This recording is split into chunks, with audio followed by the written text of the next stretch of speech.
Good morning, students, parents, presenters, ladies and gentlemen, and welcome to another episode of Aspiring Doctors, an avenue to guide you towards your journey in medicine. First and foremost, our heartfelt thanks to you for taking some time off your schedules and joining us on this lovely Sunday morning. I'm Kasturi from the marketing team at RCSI and UCD Malaysia campus, and I'm delighted to be your moderator for today. So, do you want to be a doctor? Are you passionate about saving lives while wearing the white coat and having the stethoscope around your neck? If the answer is yes to all these questions, let us today guide you towards achieving that dream career of yours. Studying medicine is one of the most rewarding pathways you can ever embark on, and we hope by the end of today's session, you'll be able to make an informed decision about pursuing a career in this noble field. Now, before I get started, I'd like to run through a few items so you would know how to participate in today's event. You should be able to see your attendee interface on your computer's desktop on the right-hand corner. By default, you're listening to this session using your computer's speaker system, and you will be put on listen-only mode. You'll have the opportunity to submit text questions to our panelists by typing them out on the Questions tab in the panel. Please feel free to send in your questions at any time during the event. We will collect your questions, and some of them may be addressed during the event, either by typing in the answers or verbally during the Q&A session at the end of the event. Now, without further ado, allow me to introduce you to our first presenter for the day, Professor David Whitford, the President and CEO of RUMC. Professor Whitford graduated in medicine from Cambridge and Newcastle Universities in the UK. He had practiced as a general practitioner for over 16 years. Prof. Whitford had also worked at RCSI in both the Dublin and Bahrain campuses for many years prior to joining RUMC in 2017. And today, Prof will be sharing with you some of the essential factors to consider while choosing the right medical school for you. So, Prof. David, over to you. Thank you very much, Kasturi, and I just echo the warm welcome to this webinar, and hope that we address many of the issues and questions that you have, and as Kasturi has said, if we don't, to let us know. So I'm going to be doing a presentation, and I'll just bring that up now in terms of letting you know. Actually, Raju, somebody, can you just let me know that you can see that? Yes, clear. Okay, right. So I hope you can all see the screen. So I suppose I'm starting off with a fairly generic presentation to guide you, because what we know, and as a university and as a marketing team, we're very keen that we get the right students into our university medical school. And if we're not quite the right school for you, that you actually find the right place, because we're very keen not just to see RCSI and UCD Malaysia campus actually succeed, but to see healthcare in Malaysia and across the world improve through able students like yourselves being able to get into medicine. So what I'm going to be doing is really a presentation about choosing the right medical school for yourself, and going through various factors that enables you to sort of think through, well, where should I be? What should I be? Which medical school really suits me? And what should I be looking for when I'm looking across medical schools and deciding where to go? And that's not an easy thing, and it's a long time since I went through this process. I do remember it wasn't something straightforward for me. I eventually landed on my feet and went to places that suited me fine. And I suppose that's the major thing to say, that wherever you end up, largely you're going to get a fairly decent medical education, particularly in Malaysia. There are countries in the world where I would say that you're less likely to gain a decent medical education. You need to look at that and avoid places that maybe seem too good to be true, because they probably are too good to be true in terms of things like cost and so on. So I just want to sort of go through the presentation. So I'm going to look at 5 main factors when you're actually choosing the right medical school. The first one is location. So the picture there is the medical school I went to at the beginning, which is I was at St. John's College, Cambridge, as Kasturi has mentioned. The second is the curriculum, and actually not everybody looks at this, but it can make a difference to the medical school that you're actually choosing, depending on your learning style. The ranking, and I would say that some people get obsessed with rankings, and I want to go through whether they make any difference or not.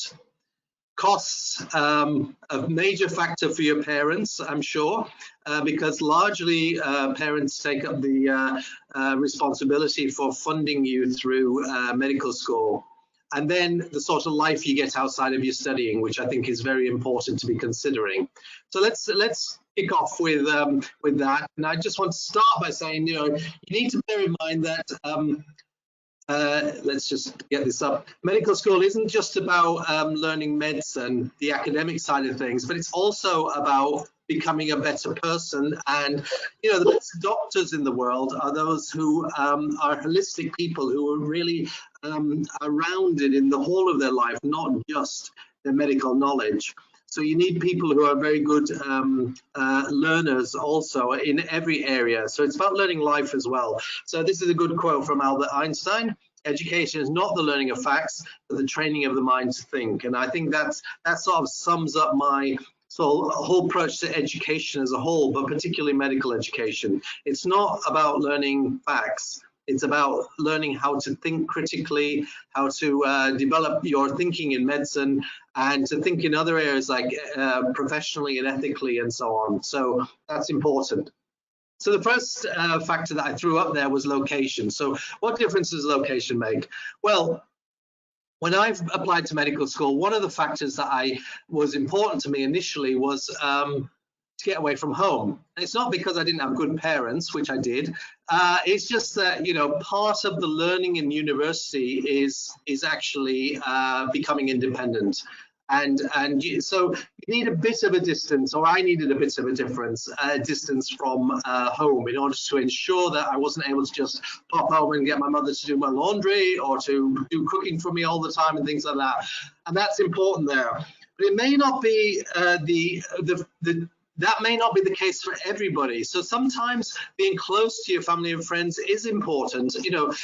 We do occasionally have students who are applying who are married already, so they have to choose a medical school near to where their spouse is based, possibly.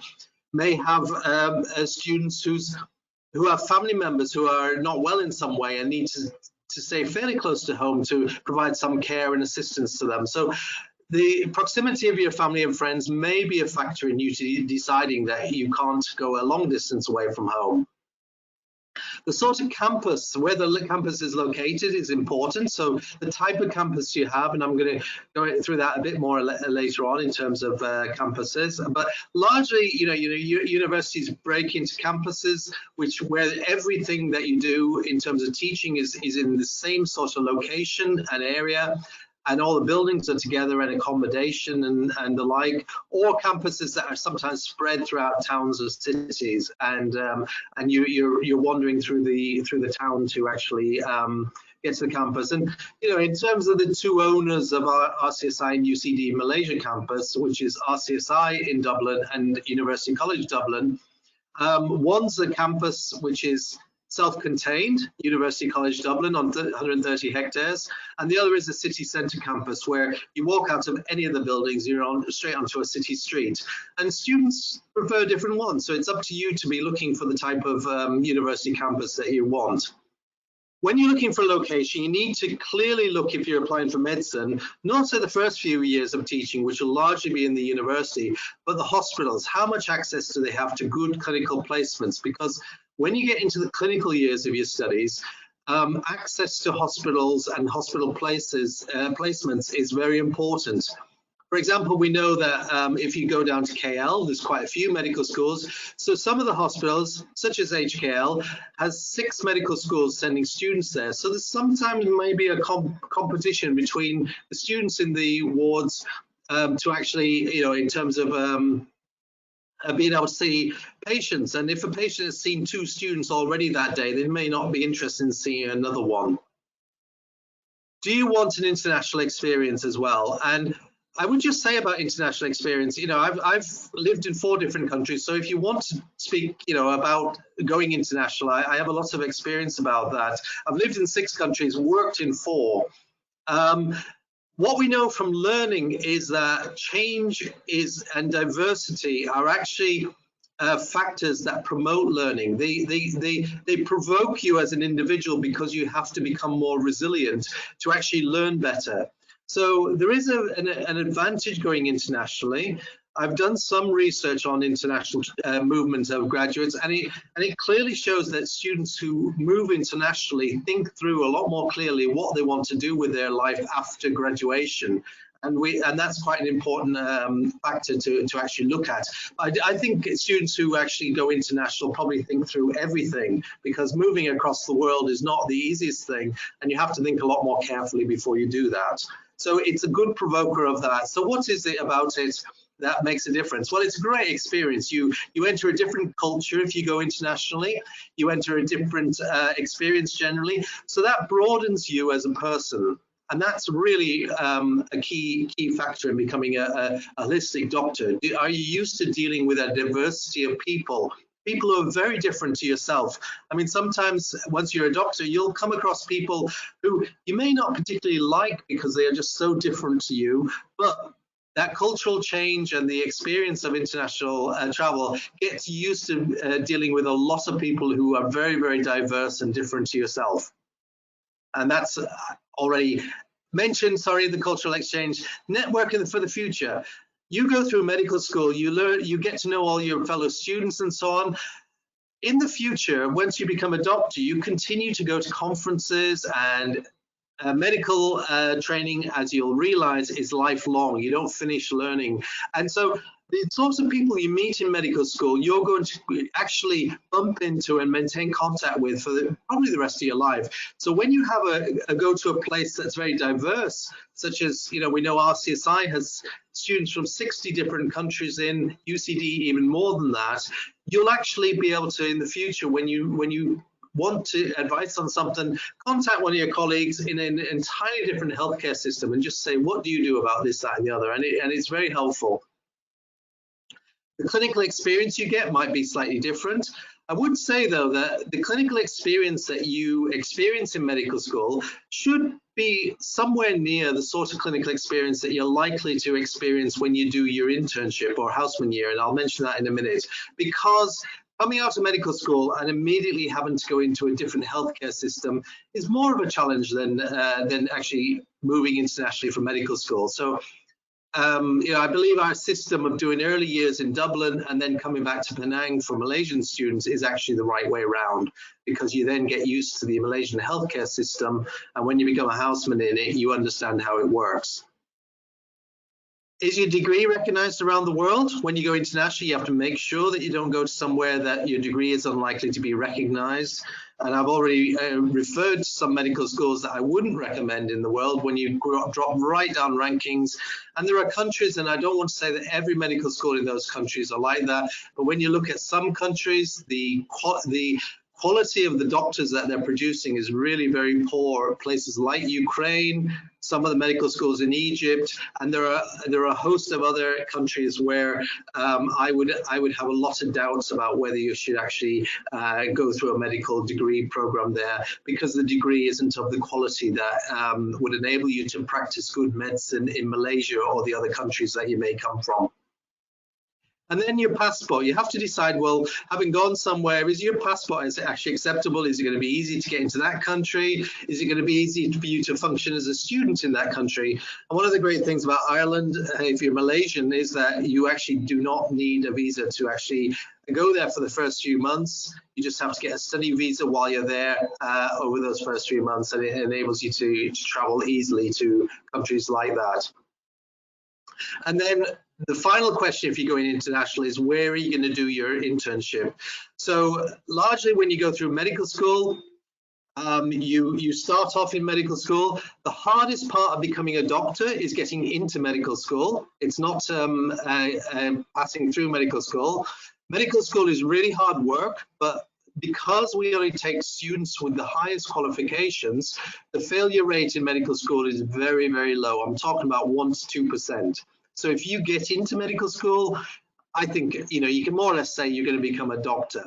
So once you do your 5 years of medical school, You then end up with a couple of years, 1 or 2 years of housemanship. So graduating from medical school, you'll be able to provisionally register with a medical council in a country. And then once you've done internship or housemanship, as it's called in some places, you then get full registration as a doctor.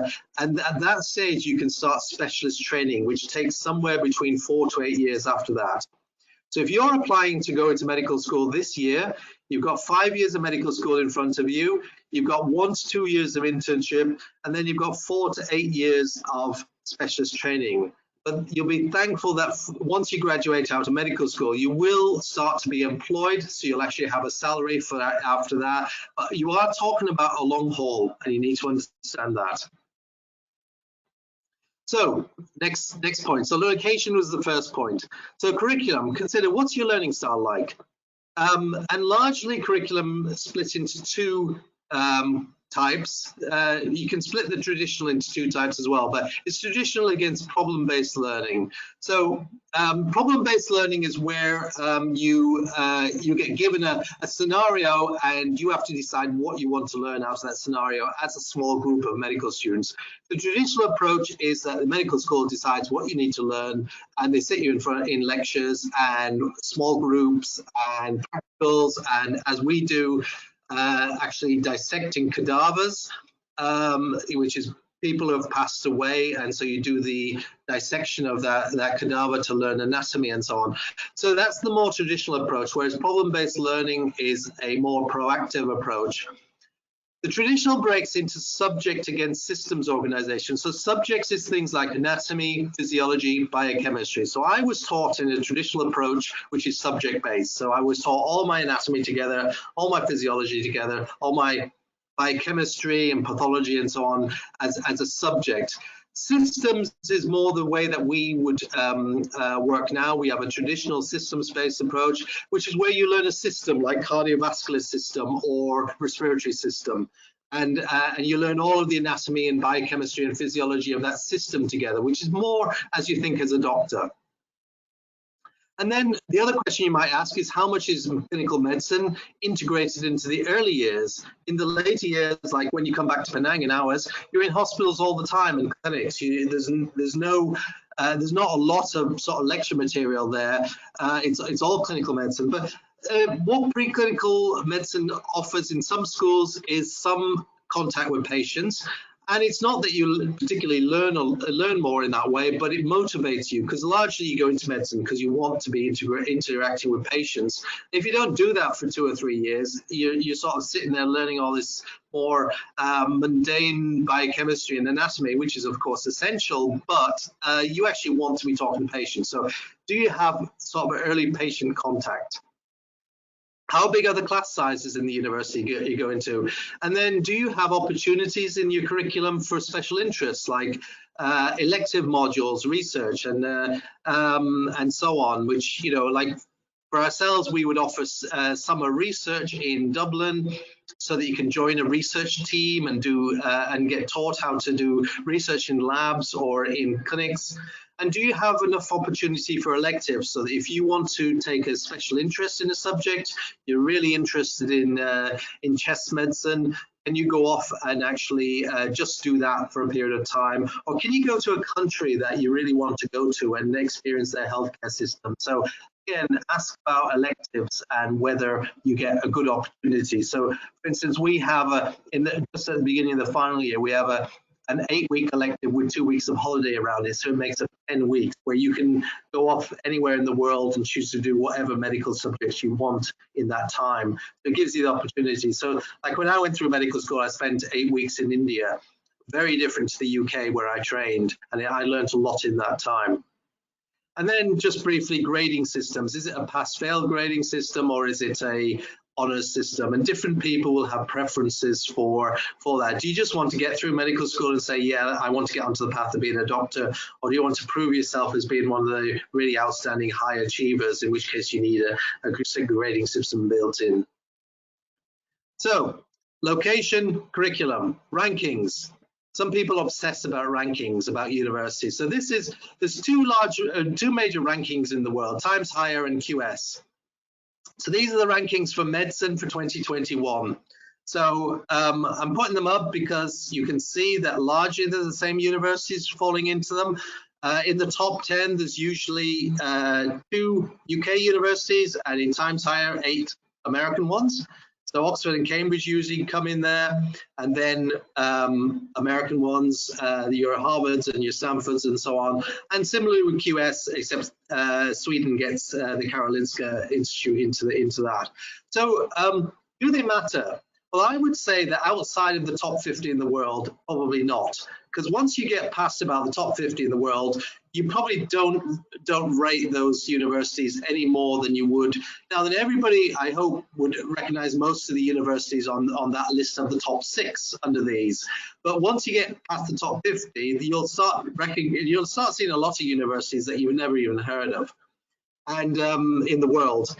And the fact is that I would say between 50 and 1,000, there's probably very little difference between the medical education that you will achieve. Now, some people obsess on the fact that they're 99 rather than 110th.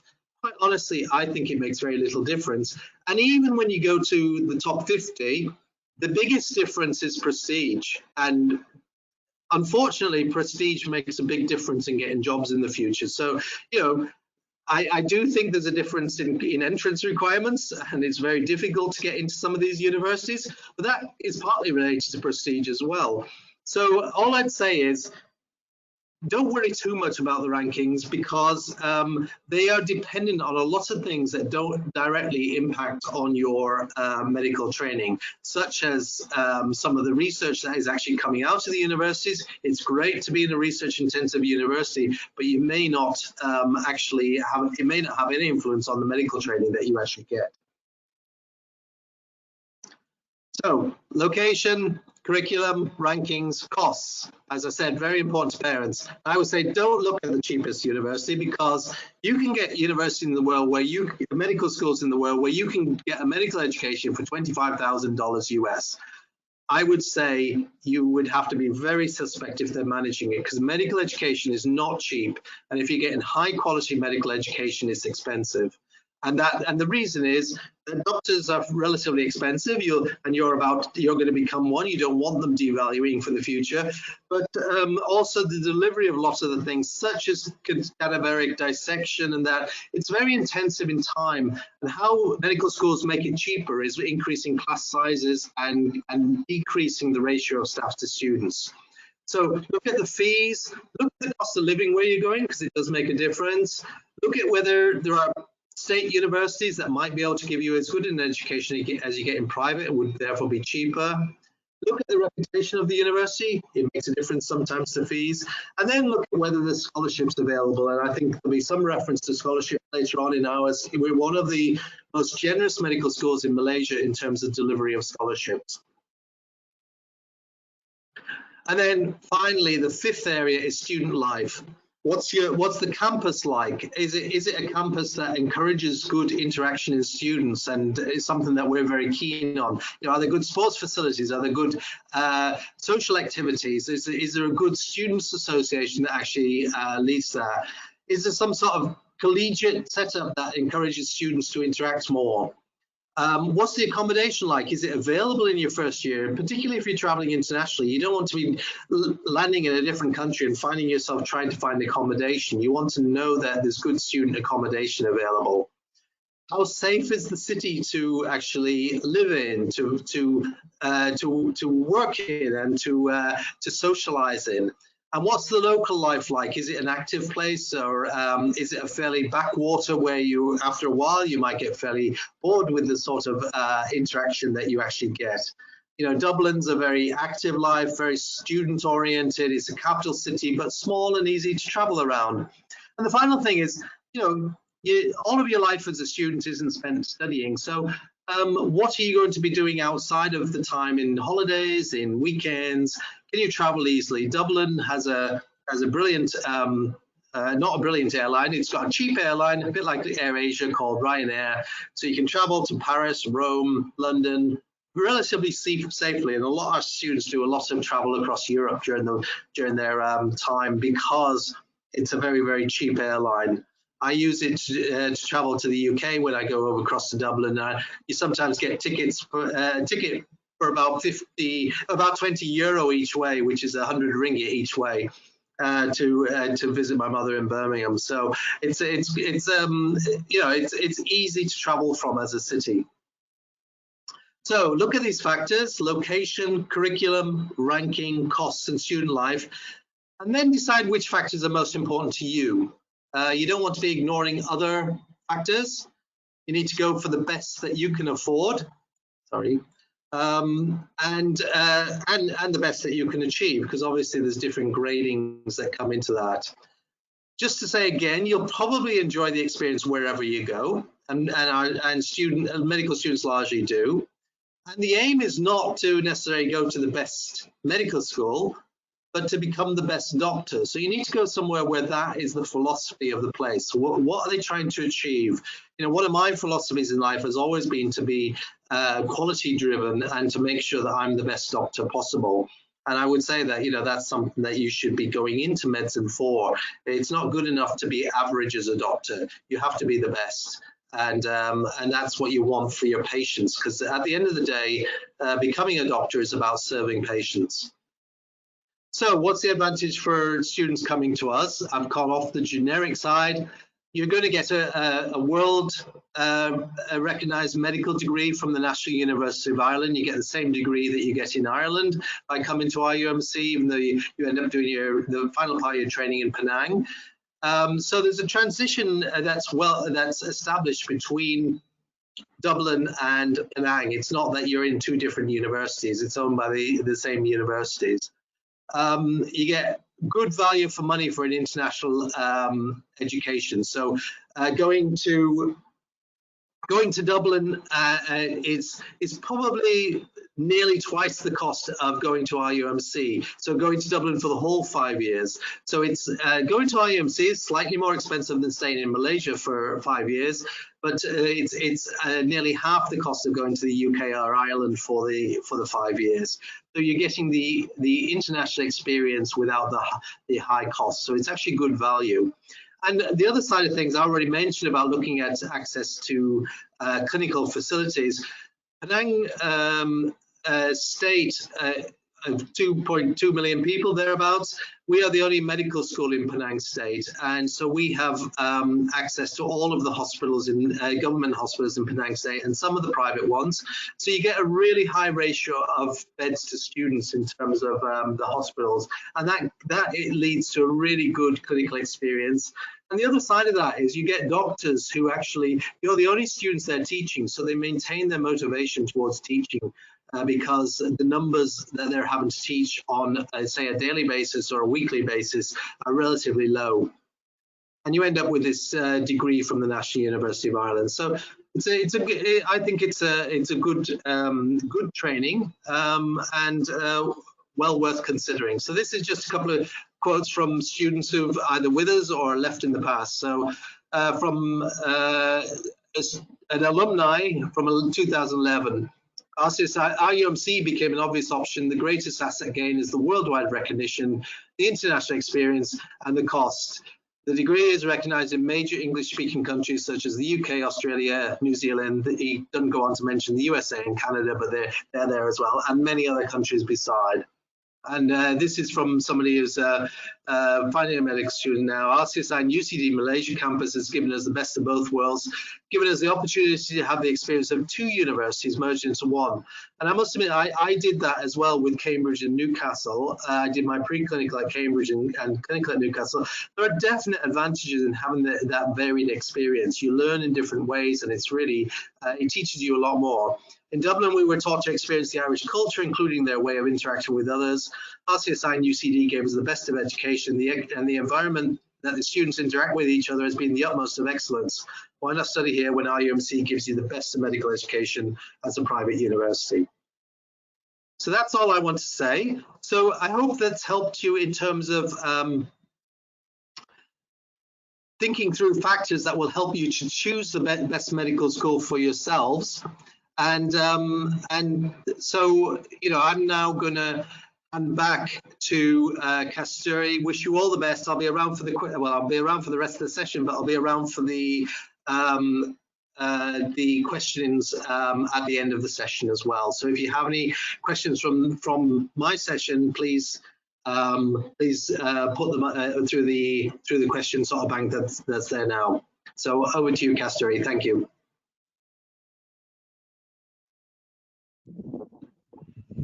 Thank you so much, Prof. David, for that informative session. And thank you for sharing with us some of the important factors to look at while choosing a medical school, which are location, curriculum, ranking, cost, and student life. So we hope our students here have gotten a clear insight into deciding the right medical school for them. And next up, we have a session with our current students in Dublin, Tan Manson and Alina Lu. They are both our medical students who progressed from the RUMC Foundation in Science program and currently doing their preclinicals in Dublin. So let's hear from them about their journey of doing the RUMC Foundation and their current experience in Dublin.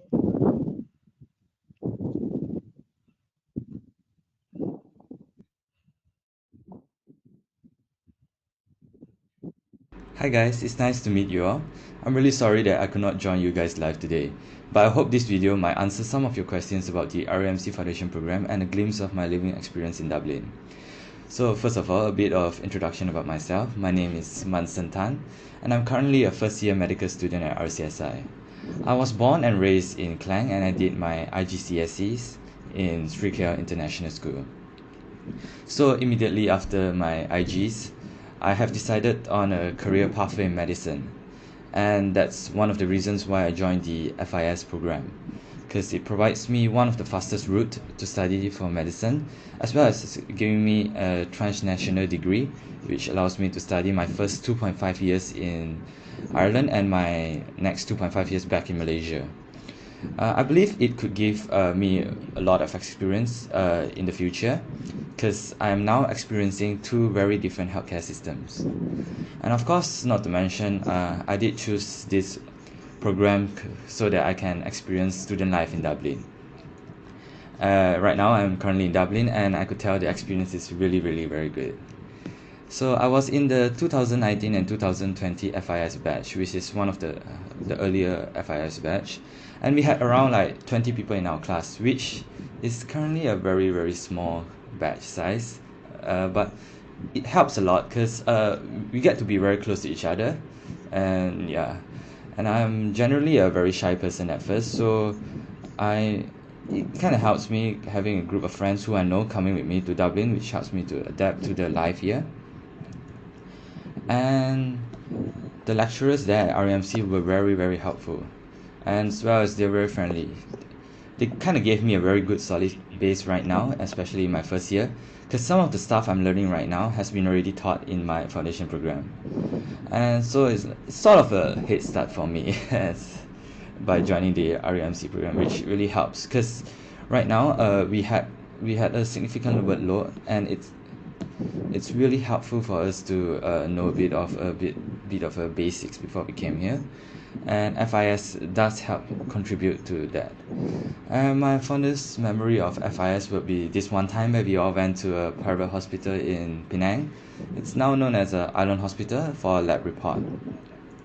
So basically, when we are there, we get to observe a lot of new types of equipment used in hospitals, and basically it's like a backstage pass, and we get to meet some of the specialists there, and we get to ask a lot of questions about them. It kind of helps us on getting an idea to what's life working in the hospital as well. So it's a clinical experience as well, even in your foundation years. And I choose to study medicine because I'm really interested in getting to know how the human body works, and I really like helping people. And I think the transnational degree that RUMC provides offers a great deal because there's a lot of learning facilities there, as well as in Ireland here, and you get to know a lot about your future pathway and clinical experience. And you get to meet students all across the world as well, which is really beneficial to expand your knowledge as well as to exchange your culture. And I also think it's better for us to do our clinical years in Malaysia because you can immerse yourself and adapt to your future work environment. Okay, now moving on, I'll be talking more about my life in Dublin. And right now, I'm currently staying with three other people in my apartment. Two of them are from Canada, and one of them will be joining the RUMC Transnational Program. Um, he's really excited about getting to come to Malaysia and all that, and as well as the people here are really, really friendly. So it's no worries coming to Dublin and stuff like that, because it's in parts of your university life, it kind of helps you socially to like interact more with other people, and it kind of like reduce the stress of your workload right now. So due to the time constraint, I think that's all from me. I hope you guys have a nice day, and hopefully I might meet some of you guys in the future. So see ya.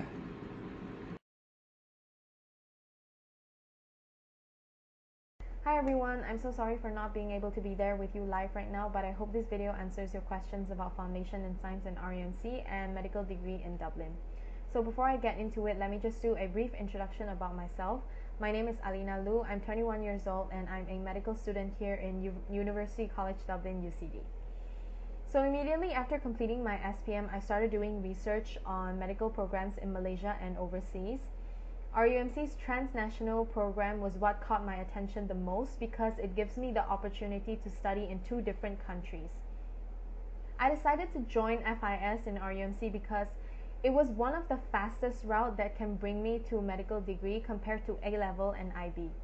I've come across with a lot of people who are concerned that foundation might not prep you well enough to get into medical degree, but honestly, FIS and RUMC does not do that.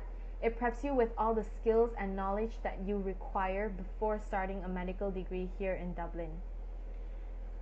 So my lecturers in RUMC were Dr. Annie, Dr. Lee, Mr. Lam, and many other wonderful lecturers. They were honestly one of the best teachers that I've had throughout my school life. They were very friendly and helpful. All of the lectures that they gave were very detailed and easily understood. And besides that, whenever I emailed them questions on a lecture, they would reply to that email within a day or two, which was very efficient and helpful. So one of my most memorable activities that I have done in RUMC was my volunteer work in Nasom, Penang, which is an autistic school for children. Through this volunteer work, I've learned so much and it really opened my eyes. Until this day, I will never forget this experience. One of the advantages of doing this transnational program is that you get to experience the best of both worlds. You get to see how different people live their lives differently. You get to see how different other people's cultures are, and you get to make friends from all over the world. So far, I've lived with people from Canada, America, Africa, and even Singapore. They were all very friendly and may be helpful for you in the future if you ever want to do internship in overseas. They may give you all the information that you need.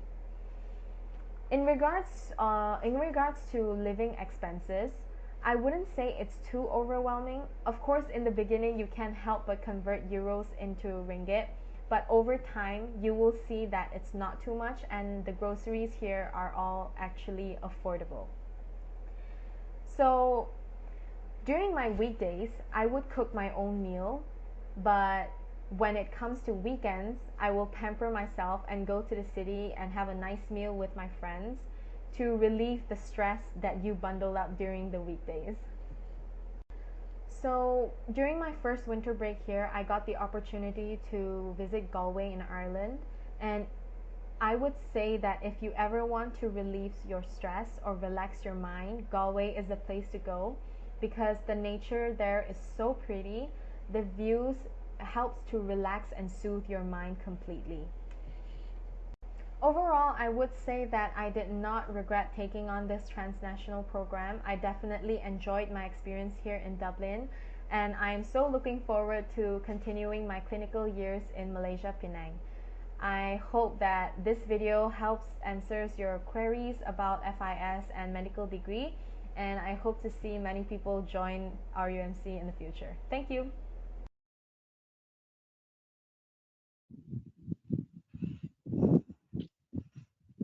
All right, thank you so much, Manson and Alina, for that wonderful sharing.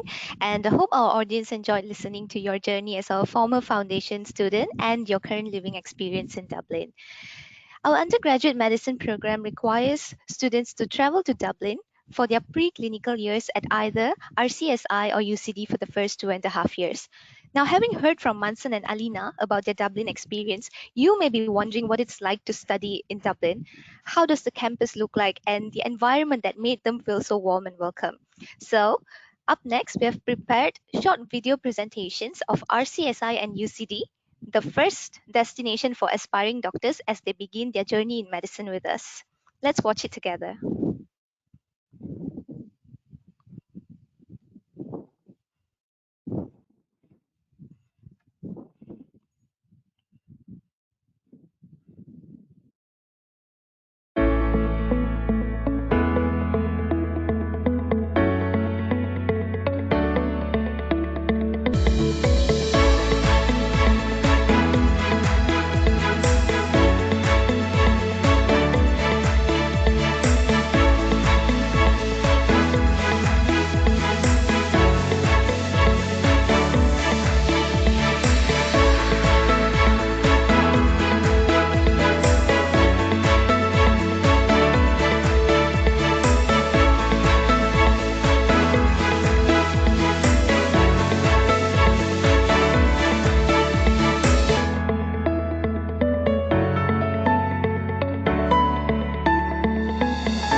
Kasturi, we can't hear you.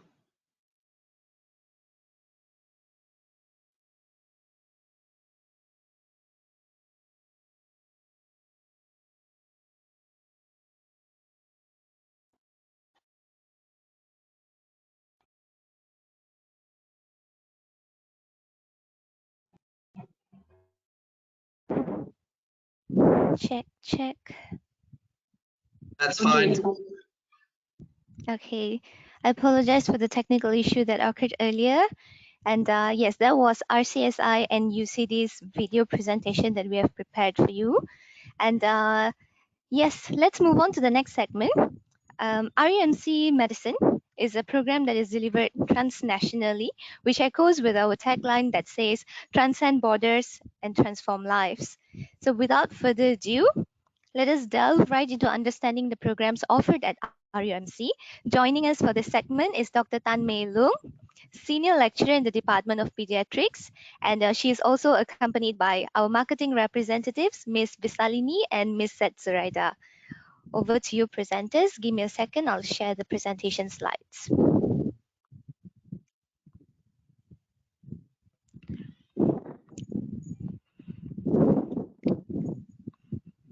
All right, thank you, Kasturi. Hello, everyone. Good afternoon. Thank you for joining us today. My name is V, and I'm from the Corporate Marketing and Student Recruitment Department. I would like to share with you a brief introduction on RUMC, the available pathways to our undergraduate medicine program, and a little bit about the RUMC Foundation in Science. Right, we are the foreign branch campus of Royal College of Surgeons in Ireland, RCSI, and University College Dublin, UCD. Also, we are the only Irish foreign university branch campus in Malaysia and the region. We are formerly known as Penang Medical College, established in the year 1996. We received the foreign university branch campus status in the year 2018. Over the years, we have produced over 1,800 high-performing graduates who are now practicing their medicine in both Malaysia and abroad. Our medical degree is awarded by the National University of Ireland, and our internationally recognized qualification allows our graduates to practice medicine abroad. We have a very good number of alumni who are currently practicing medicine in Ireland, in the UK, US, Canada, Australia, and other parts of the world. Next. Moving on, I'll be sharing with you the progression pathways into the undergraduate medicine program. Every year, we receive application from A-level, IB diploma or equivalent, as well as foundation in science. If you are coming from an A-level background, you are required to have ABB in biology, chemistry, physics, or mathematics. IB diploma students are required to have a minimum score of 36 points, and for foundation in science students, with CGPA 3.5 and above are eligible to apply for our 5-year UG program. Do not worry if you don't have the required grades. For our 5-year medicine degree program, you can also gain entry into our 1-year pre-medical foundation year. And by passing all the modules in the pre-medical foundation year, you will be able to progress into the 5-year undergraduate medicine program. Before we go further into our undergraduate medicine program, let me briefly explain about our Foundation in Science program at RUMC. Next.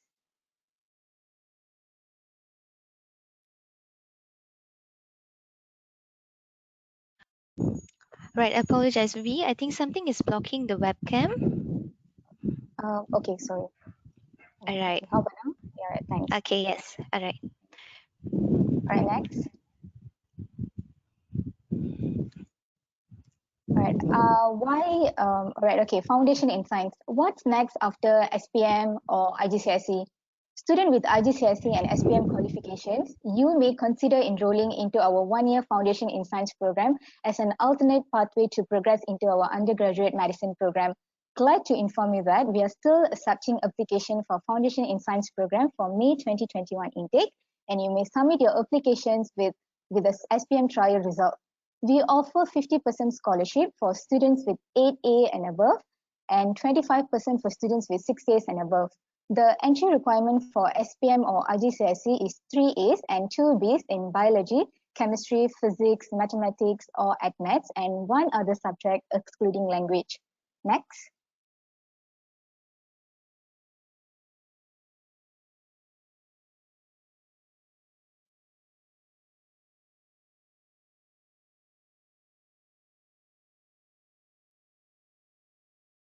Right. Why choose our Foundation in Science? Our foundation students get early and comprehensive exposure to clinical skills.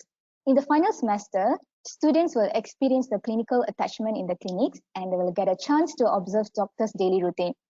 Our RUMC Foundation students will have a plenty of opportunities to interact with clinicians because most of the assignments and project papers are based on practical studies. In a way, they could experience the life of medical student at an early stage.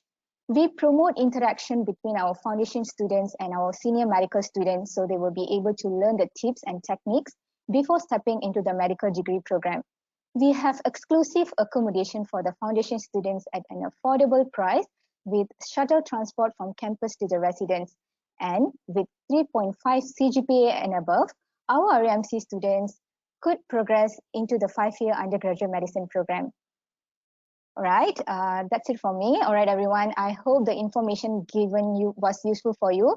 And I'll now pass the session to Dr. Tan Mei Long, Senior Lecturer from the Pediatrics Department, for further sharing on our medical degree program structure and the career progression. Over to you, Dr. Tan. Thank you, V. I hope you can all hear me. Hi, everyone. My name is Dr. Tan Mei Long. I'm a pediatrician as well as a senior lecturer at RUMC.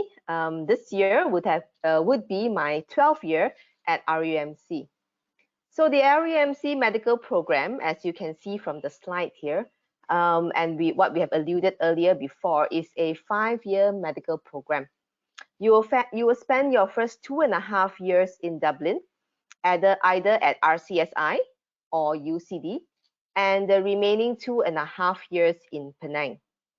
So the first 2.5 years are known as your preclinical years, and the later 2.5 years would be the clinical years, right? It's actually quite important to note at this point that it is not a twinning program. It is a single RUMC program, only conducted on 2 different campuses, 2 different continents, 2 different countries, if you like. All right, so next. So as in all medical schools, to prepare you to become a doctor, you need the foundations of becoming a doctor. So the preclinical studies would be where you will be taught the basics, your first steps in becoming a doctor. Next. You will be taught about the human body and how it works, and these may be covered under subjects such as anatomy, physiology. All right. So later part in the preclinical studies, we will then start to learn about how disease affect the human body, what diseases can happen, how the human body reacts to the diseases. What about external things that affects the human body, such as microbiology? So we will learn about disease process. All right. So as you can see from the pictures here, during the preclinical years, although most people would think that this is a dry, boring period where all you have to do is attend lectures, it is more than that. Okay, you can see the students use simulation where we don't actually go to a real patient, but we have models that mimic, and some of these simulation models are so lifelike that you think it's a real person, but it is not. Okay, so as you prepare yourself to see an actual patient, students will have an opportunity to use simulation, to use models for learning, and to integrate what you have learned in the basic sciences, basic anatomy and pathology and building, so that you are ready to see a patient, right? So in fact, you will also have the rare opportunity for cadaveric dissection. So a cadaver would be a donated deceased person's body, all right, where you can, where students are allowed to look at in very great detail, and you can learn the anatomy of the human body. Really, I can say that personally, there is really no better way to learn anatomy than an actual dissection. I've got plenty of stories about my dissection hours, but we have to save that for another time. So next. So at the end of 2.5 years, you will move on to your clinical years. Okay, and for the clinical years, you will move back to Penang at our RUMC campus here in Penang. And the clinical years would be taught at our designated Ministry of Health hospitals, as well as some private hospitals in Penang. So the Ministry of Health hospitals that take our students, or where our students will be placed, that will mainly be in Penang, as well as a hospital in Perak, which is which is pretty close to Penang. Students will rotate through 7 major disciplines across Penang Hospital, Seberang Jaya Hospital, and Taiping Hospital.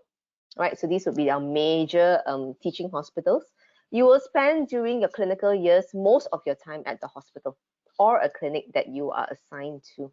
Right, and during this time when you are in the hospital, you will be interacting now with real patients, people who come and seek help for their medical ailments. Right, So besides interacting with with patients, you will also have an opportunity to interact with other healthcare professionals, doctors working at these hospitals, nurses, other paramedics, right, which will enhance your learning. Right, so teaching will mainly be at the bedside, where a lecturer such as myself, we will go to the hospital and discuss with a student the patient that they had seen, the patient that they had examined. The student will see a patient, talk to the patient, present the relevant findings to us as the teachers, and the teachers would then guide the students through in order to make a diagnosis, as well as to formulate a treatment plan for the patient. Right, and so I must say that the clinical teaching is actually very vital in your step in becoming a doctor. All right, this is where you consolidate everything that you have learned in the preclinical years. And between you becoming a full-fledged doctor is your clinical year. Right, so here in Penang, or here in RUMC, we are actually very privileged to be the only medical school that is attached to the hospitals in Penang. All right, and so you will have exclusive access to patient, and this is of utmost important, right? So if you had to share your access to patient in the ward with other medical school, you may find that you will have limited access to patient. So let me give you a little scenario. So let's say you are a medical student from medical school A, all right, going to hospital number 1, all right, and so in that hospital there are 2 other medical schools, right, and so if you happen to be the 3rd group of students who approach a particular patient in the ward who had actually a very good what we call clinical science, something that you really want to learn before you actually become a doctor. But because there were 2 other groups of students before you, by the time you come to that patient, you might find that that patient might actually refuse to let you examine, or he may say that, well, I only have 5 minutes because I spent 2 hours with another 2 groups of patients before. And so you might miss an opportunity to learn from this patient, right? Our patients are one of our greatest teachers, and definitely in order to learn medicine, you need to go to the hospital and you need to see patients. And that's why having a good access to patient is very, very important for your clinical training. So the 7 disciplines that you will go through during your clinical years would be medicine, okay, surgery, public health, obstetrics and gynecology, pediatrics, psychiatry, and family medicine. So as a class, you will be divided, all right, among these disciplines, and you will rotate round. And therefore, during at any one time, again, the number of students at any one discipline will come down, which always means that you have more access to patients. Right, so apart from these major disciplines, you will also have exposure to minor but yet important disciplines such as radiology, looking at x-rays and scans, emergency medicine, forensic medicine, eye, and ENT. All right, so you will not only be spending your time in the hospitals, there will be opportunities for field trip, especially in public health and community medicine, where you will see how doctors prevent diseases by going into the community. So next. So at the end of your 5 years and passing all your exams and assessments, honestly, there can be quite a number of exams and assessments throughout the 5 years, and also definitely throughout the clinical years. Some students will say, oh yeah, I'm perpetually having exams, but that's the life of a medical student. All right, but at the end of the 5 years and after you have passed all your exams and assessment, you will be awarded your medical degree. Although it might seem like this is the end, this is what I have been dreaming of all the while, it is actually the beginning of your medical journey, all right, as ours as well. Okay, after graduation, right, you will have to undergo a mandatory internship or housemanship, as it's called in Malaysia. An internship is generally between 1 to 2 years. Currently in Malaysia, the housemanship duration is 2 years, right? And in order to, when you complete the 2 years, you have to also pass an assessment within the departments in the hospitals as well.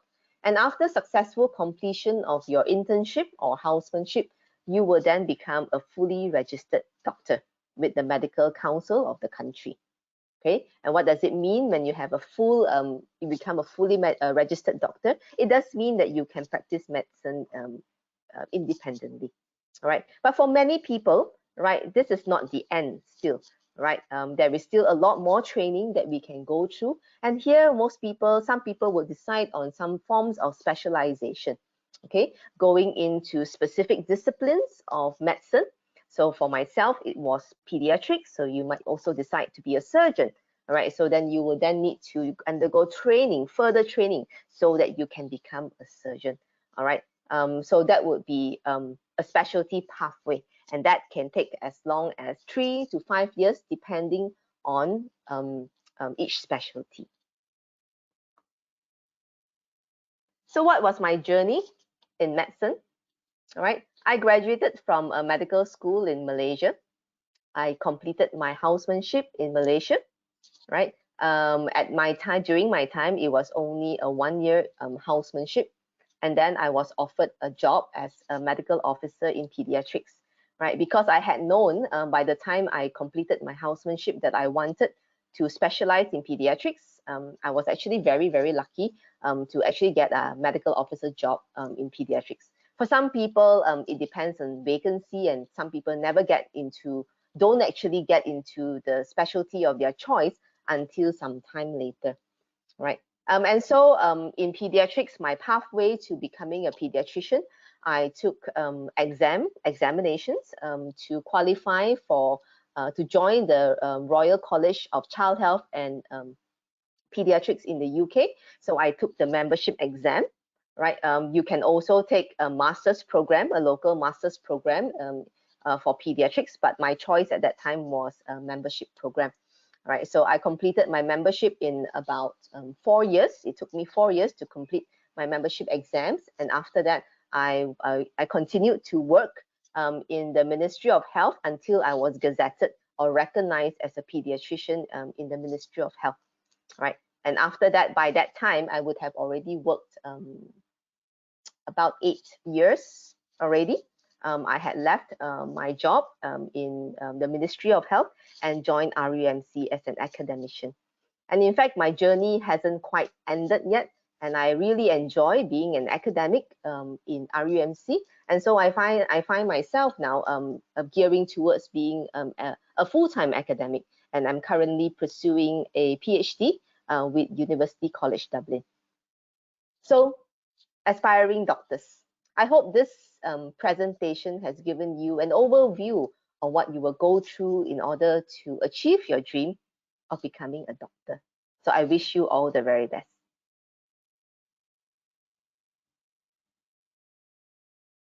Thank you, Dr. Tan and Bee. Good afternoon, everyone. My name is Zed from the Corporate Marketing and Student Recruitment Department at RUMC. I'll be sharing with you about our main campuses in Dublin, which are RCSI and UCD.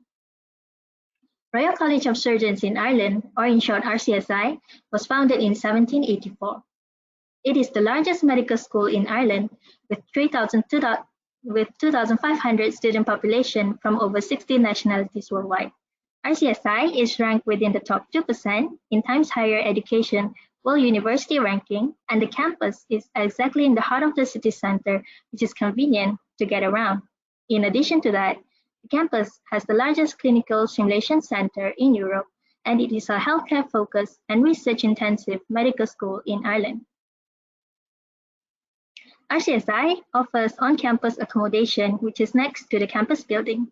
These are some visuals of the campus building and facilities at RCSI.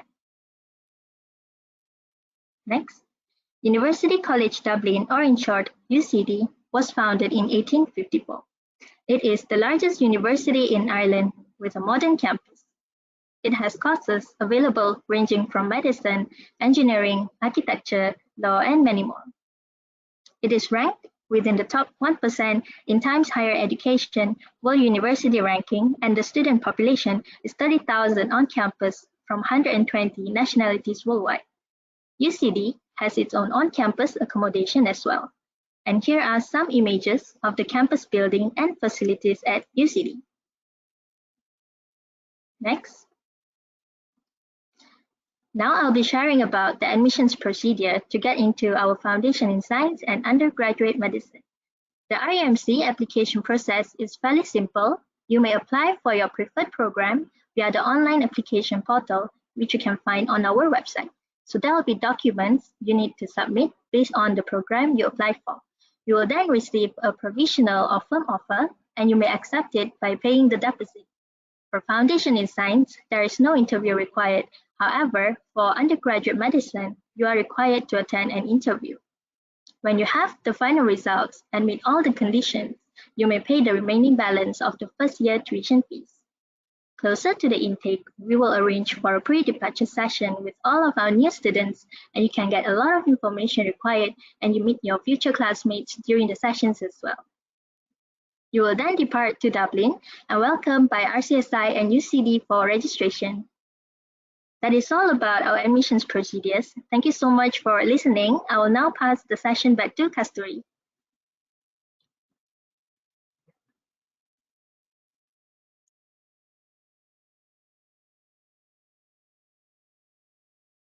Thank you so much, Dr. Tan, Ms. V, and Ms. Z for that informative sharing on the programs offered at RUMC.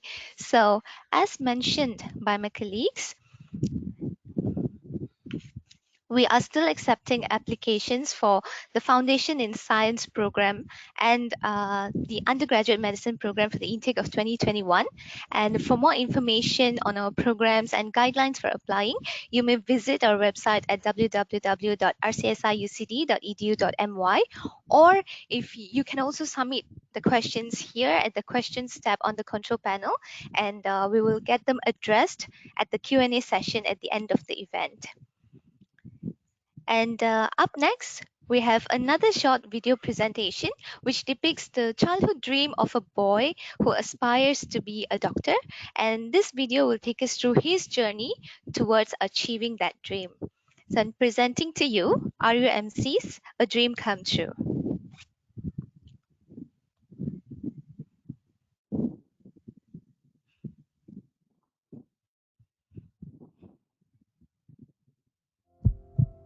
It started as a childhood dream. It then developed into a calling. What do you see in medicine?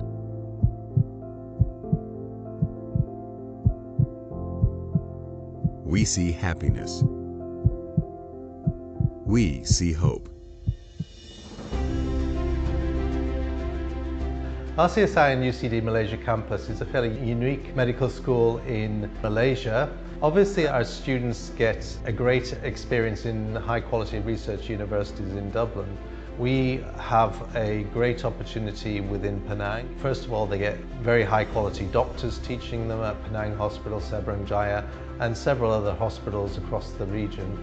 But secondly, they get the opportunity to be able to talk to lots of other different people and to examine different patients. It is great for their training in that it gives them lots and lots of experience, which is what you need to develop skills over a period of time. Let us guide you towards your dream career, because at RUMC, realizing your dream is our goal. I want to be able to help, to care, and to improve the quality of life.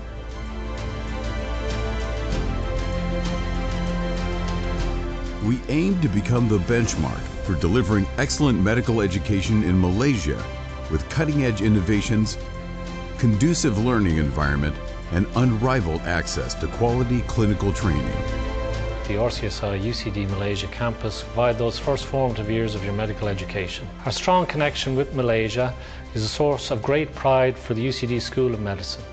Students from RUMC bring with them an academic, cultural and social diversity that enriches and enlivens the fabric of the school and the university. The mix of training in Dublin for half of the programme and moving to excellent clinical training facilities in Penang is a great mix of both worlds. It sets up RCSI graduates for many high-quality career opportunities. We have one purpose, and that is to educate and graduate the next generation of healthcare leaders who will make a difference worldwide. Our uniquely designed program broadens the mind and expands the horizon, providing a fair balance between excellent academic achievements and invaluable life experience. Our students are not only passionate and motivated in healthcare, we believe in touching lives beyond learning. More than just a university, we aspire to inspire. We strive to make a difference via our vast network of high-ranking graduates. We have a program that actually delivers that extremely high quality of education, and actually they end up having a degree that is recognized internationally, given by the National University of Ireland. So their degree enables them to travel around, do training in many parts of the world, and work in different countries if that's what they intend to do after graduation. We emphasize on a holistic approach in teaching and learning medicine. We value diversity. All these by bridging the best of both worlds.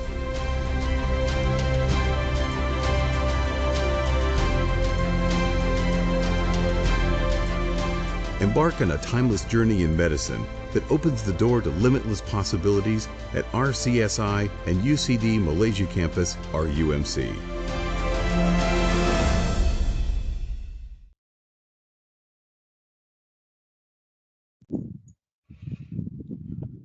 Okay, everyone, hope you enjoyed watching the video. And as we have seen earlier, many such aspiring doctors have joined RUMC in hope of realizing their dream with us. And today, at this final segment of Aspiring Doctors 2021, we are delighted to have one such presenter who will be sharing his journey through medical school with us. Let's welcome our fourth year medical student, Nima Norbu Sherpa. Hello, Nima. We are all ears for you. Hello, everybody. Can you hear me? Yes. Okay. So good afternoon, everybody.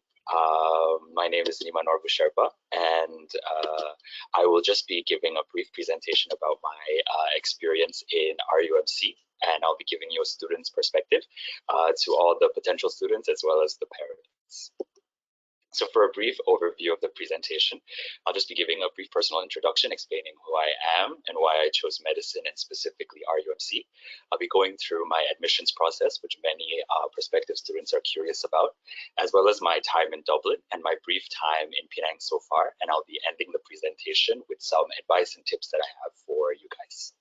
So who am I? So my name is Nima, and I'm actually not Malaysian. I'm from Nepal. And so I grew up in Kathmandu. So I just included some pictures of my hometown. And many prospective students are also curious about what I did, what I took for my pre-university qualification. So I took IGCSE A-levels from St. Xavier's in Nepal. And for my subjects, I took biology, chemistry, physics, and general paper. And I graduated with 1 A-star and 3 A's in 2015.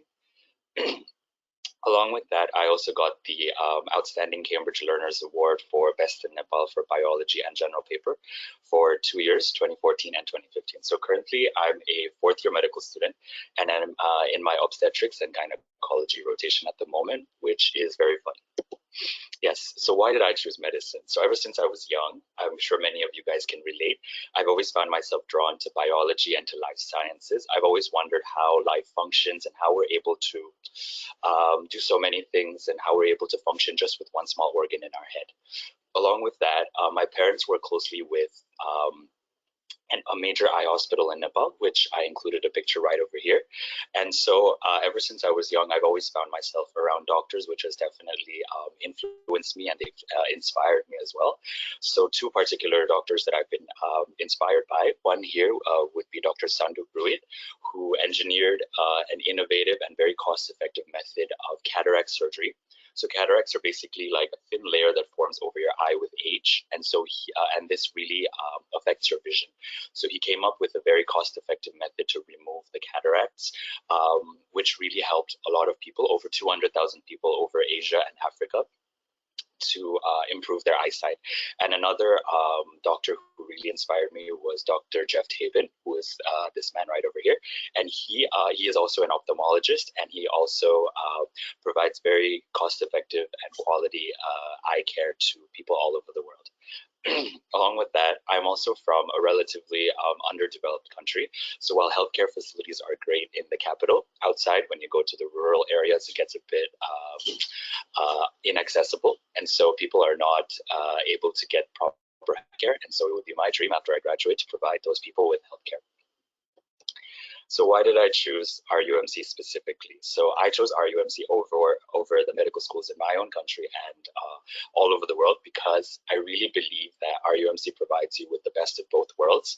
So for your 2.5 years in Dublin, you get Western-oriented and very innovative preclinical knowledge with really innovative and newer studying methods as well as teaching styles.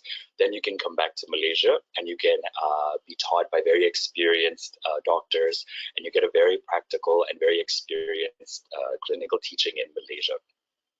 So how does this benefit you exactly? So let's say that, so when you study in Dublin, you get a very innovative and very Western-oriented teaching style, and they really teach you things that cover everything. They teach you very up-to-date information, and this really gives you a competitive advantage over people who only studied in Malaysia. And so in Dublin, they don't really teach you about tropical diseases that might be more common in Asia. So for example, dengue or cholera or typhoid, which are very common in Malaysia and parts of Asia, but not so much in Dublin. When you come back to Malaysia, they teach you all about those diseases. So this really gives you a competitive advantage over, let's say, someone who only studied in Ireland. So this aspect of giving you the best of both worlds, I think is very advantageous. Along with that, RUMC also provides you with an internationally recognized degree. So for example, for me, even though I'm studying here in Malaysia, I'll still be able to go back and practice in my home country, or if I would like, I can go to other major English-speaking countries like the UK or America to practice if I want. So here I just included a brief screenshot from the RUMC website of the overall online application process. And if you guys have any more questions, please do go check out the website. And here I just included some screenshots of the required documentation. So I'm also a scholarship student, and a lot of people ask me, how did you get it? What are the requirements? So here I just included a screenshot of that as well from the website. And the main thing to note here is that you need at least 3 A's from your A-levels or 38 points in your IB. So how was my admissions process? I found out about RUMC through the internet. A lot of people are curious, how did you find out about RUMC, even though you're all the way in Nepal? Well, yes, I found out about it through the internet, and I found out about it relatively late, so I had to rush everything together. But the best part was that,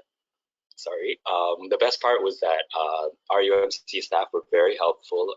Any questions that I had, they were always there to answer, and I could call them whenever I wanted to ask any questions that I had, and especially my parents. I was in Nepal, the college was in Malaysia and in Ireland, so they definitely had a lot of questions, but the RUMC staff were always ready to help, and I'm really grateful to the people, to the RUMC staff during that time.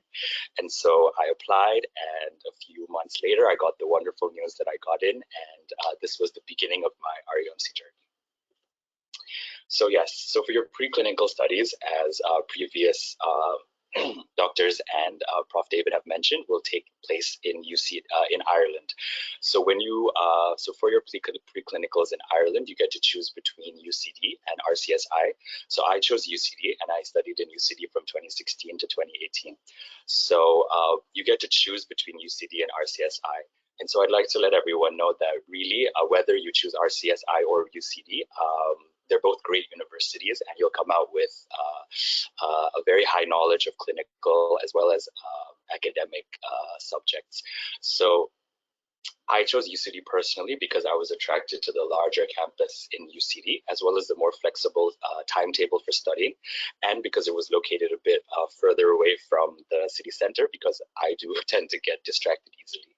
So for UCD and RCSI, there are very minimal differences, but the main difference that I've noted between these two universities would be the studying style. So while UCD encourages outside learning, so they give you like a basic framework of what to study, and it's the responsibility of the student to go outside of that and to research on their own. to know more about a given topic, while for RCSI, they provide you with all the information that you need. And while it's still great that you can go and learn more and research more from the outside, it's not required. So that would be the main difference. And so depending on your studying style, you can choose between these two universities. But again, no matter what your choice is, both universities are great, and Ireland is definitely amazing. So during my time in Ireland, the people there were very friendly. They were very helpful. Irish people have to be one of the friendliest people that I've met in Europe so far. So you really don't have to worry about that aspect of moving to a foreign country. So here I just included a few pictures of the university that I went to, UCD. And so UCD is a huge campus. It's about 330 acres, which can be hard to imagine in your mind. So it's about 3 times the size of KLCC. So this big picture right here is just one of the many lakes inside UCD. Yes, they have many lakes. That's how big the campus is. And so this white building right over here, it is the science building where some of your classes will be held, and this other building right over here would be the health science building where most of your lectures will take place. And so I also included some pictures of RCSI. I visited the campus a few times, and their facilities are very nice, and it's located in the center of town. So all the basic amenities as well as attractions and fun places to go, shopping malls are very nearby. So that's very convenient as well.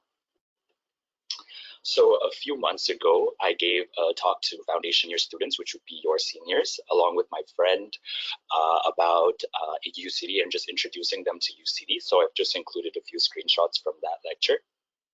So here are just a few basics about UCD, which was the university that I went to. So it was established in 1854, and it's Ireland's largest university. It ranks as the best university in Ireland and one of the best in Europe. And so for the alumni, we have 5 Nobel Prize recipients, as well as a bunch of Irish presidents and prime ministers. So it's really cool to walk around the UCD and to know that people who have won Nobel Prizes, as well as Irish presidents and prime ministers, have walked in the same hall as you and studied in the same lecture hall as you. So it's pretty cool to know. As for the campus, as I mentioned, it's quite large, and that's one of the main reasons why I chose UCD, because I really wanted a campus life. So there's over 50 academic and residential buildings, including libraries, restaurants, grocery stores, cinemas, there's a clinic, there's a pharmacy, there's many things, as well as lots of sports facilities. So here's, this would be the main lake of UCD. This is basically like the heart of the campus with a lot of the libraries and classrooms located around here. So this would be the science building that I mentioned earlier, where medical students will have some of their classes. And yes, this is the health science building. This is basically going to be your second home. You'll have a lot of, most of your lectures inside here. And lucky for us medical students in UCD, we get our own library, which is very helpful, because libraries tend to get a bit crowded because there are so many students in UCD. But the good thing is that medical students will get our own library with our very own studying area and lots of medical books for us. So this is very convenient. So for those of you who are into sports, I can say that UCD has very good sports facilities, probably one of the best in Ireland. So there we have tennis courts, we have different sized futsal fields, a football field, squash court, as well as an area to play badminton. And we also have a very large gym, which would be the best gym in South Dublin. People from outside UCD come to work out in our gym. And the great thing is that the gym is free for all UCD students. And we also have free fitness classes every week.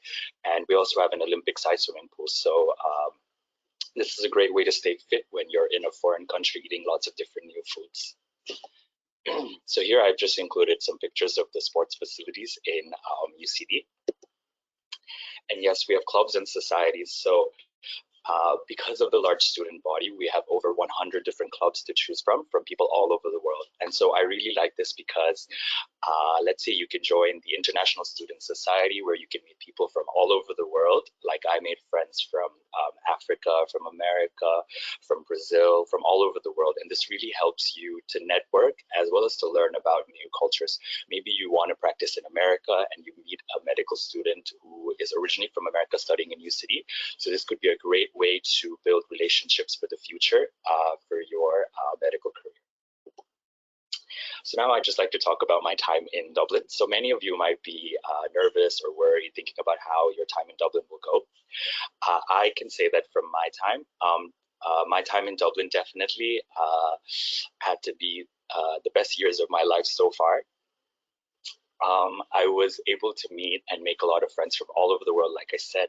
And because this was my first time living alone, I got to really grow up from being a young teenager to an adult. I mean, I had to make a bank account. I had to go to government buildings and fill out forms. I had to do my own groceries. So you really grow up and you learn a lot of life lessons because you're by yourself. Now you're not with your parents anymore. So you can really explore all your interests and learn more about yourself and really grow. And yes, make a lot of memories with your friends that you can remember for the rest of your life, like I have. Yes, so these are some of the things that you can get in Ireland that I got in Ireland. So lifelong friendships. So there's a lot of Malaysian students there. And so there's a lot of activities that Malaysian students plan. And even though I'm not Malaysian, people are very open. So I've learned a lot about Malaysian culture now. Yes, so here are just some pictures I took of Dublin, which will be your new hometown. So Dublin is a very vibrant city. It's very big, so you'll never get bored. There's always something to do. And I would say that it's big enough so that you don't get bored, but it's not too big that you start to get distracted from your studies. And I really like that about Dublin. And as I said, the people are very friendly. Even though it's a relatively big city, the people are very friendly and they're always there to help you and very ready to help you in any way that you need help. And yes, you are in Europe. So many European countries are very nearby for you to travel. And unfortunately, during this time, we don't know how things will go. But as things get better in the next few years, you'll be able to travel to a lot of different countries. So me and my friends, we did like a summer trip. So 7 of us, we visited a bunch of different European countries, and this will really add to your university experience. You'll get to see different parts of the world and just make a lot of great memories. And that's right, we've been talking a lot about fun things, but remember you actually moved to Dublin to study. So I've included a picture of your syllabus for UCD. And so basically the first year that you move to UCD, which would be year 1, in this year you'll be covering your basic sciences and really revising a lot of what you studied in A-levels. So if you did take A-levels or foundation year in RUMC, it'll be really beneficial to you. Then in year 2 is when you start to be introduced to medical concepts. And so like Prof. David mentioned, we will be studying the system method. So you learn about each organ individually. And then after that, in year 3, which would be the final year before you go back to Malaysia, you will be learning about more systems, organ systems, as well as being introduced to clinical skills, so how to examine a patient, how to properly interview a patient. You'll be learning these skills. And so I found this syllabus very helpful, and it really did prepare me for my time in Malaysia, as well as I think my future medical career. So something else that I really enjoyed about my time in Dublin and by choosing RUMC was the dissection labs. So we get to, so both our UCD and RCSI have dissection labs with real cadavers. So as Prof. David and Dr. Tan mentioned, cadavers would be the bodies that people have donated after they have passed away.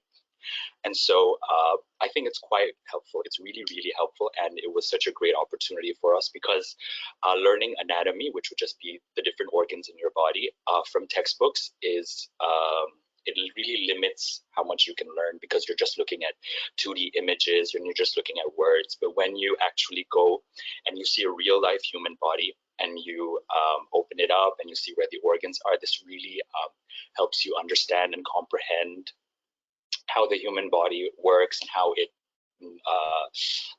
is. So, and that's really important as currently I'm in my clinical years. And so I've really learned that you need to have a really good understanding of what the human body looks like. So you need to know what organ is behind what organ is in front of, let's say, the heart or behind the heart. And while you can learn that from books, the knowledge you can get is very limited. And if you actually have the cadaver in front of you with the heart in front of you and you can see what organ is behind and what's in front, that really helps you understand. And something else is that you're in a small group. So maybe you have like 3 or 4 people for one cadaver. And the teachers will teach you how to incise and cut the skin to dissect the cadaver. And that I think prepares you for if you want to become a surgeon. Next, something else that I really enjoyed during my time in Dublin was the clinical experience in preclinicals. That sounds funny, right? Clinical experience in preclinicals, but it was really great. So during our time in Dublin, not only were we studying from books and from cadavers, but we were actually able to go to hospitals in Dublin and experience the clinical side of things. So UCD and RCSI have their own partnered hospitals. So we have St. Vincent's Hospital, which is here, and Matters Hospital, which is right here. And so this really helps you because you might feel a bit maybe bored if you're just studying from books for 2.5 years. So you get to talk with patients, and you get to figure out how the Irish healthcare system works, and this really opens your mind, and it broadens your perspective to see how the Irish system works as well as the Malaysian system works. And this gives you a head start in practicing your interviewing skills, which we call history taking, with patients, as well as your physical examinations. And then after your 2.5 years are over in Dublin, it will be balik Malaysia, or for me, my first time in Malaysia because I am not Malaysian. So for me, it was new surroundings, new people, new sights, smells, and languages. And maybe if you're not from Penang, the same thing will happen to you. And if there are any international students watching, I would just like to let you know that Malaysian people are very kind and welcoming, and Malaysian food is amazing. So international students, you don't have anything to worry about.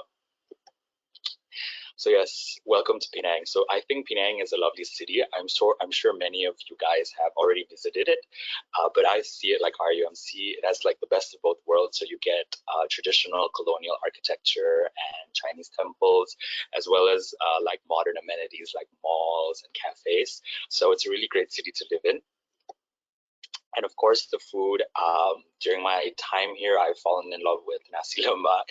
It has to be one of the best foods I've ever tried, and I really love it. So international students, you'll love it, and I'm sure Malaysians already know Penang is the food heaven. So you'll enjoy your time here. Make sure to work out so you don't put on too much weight.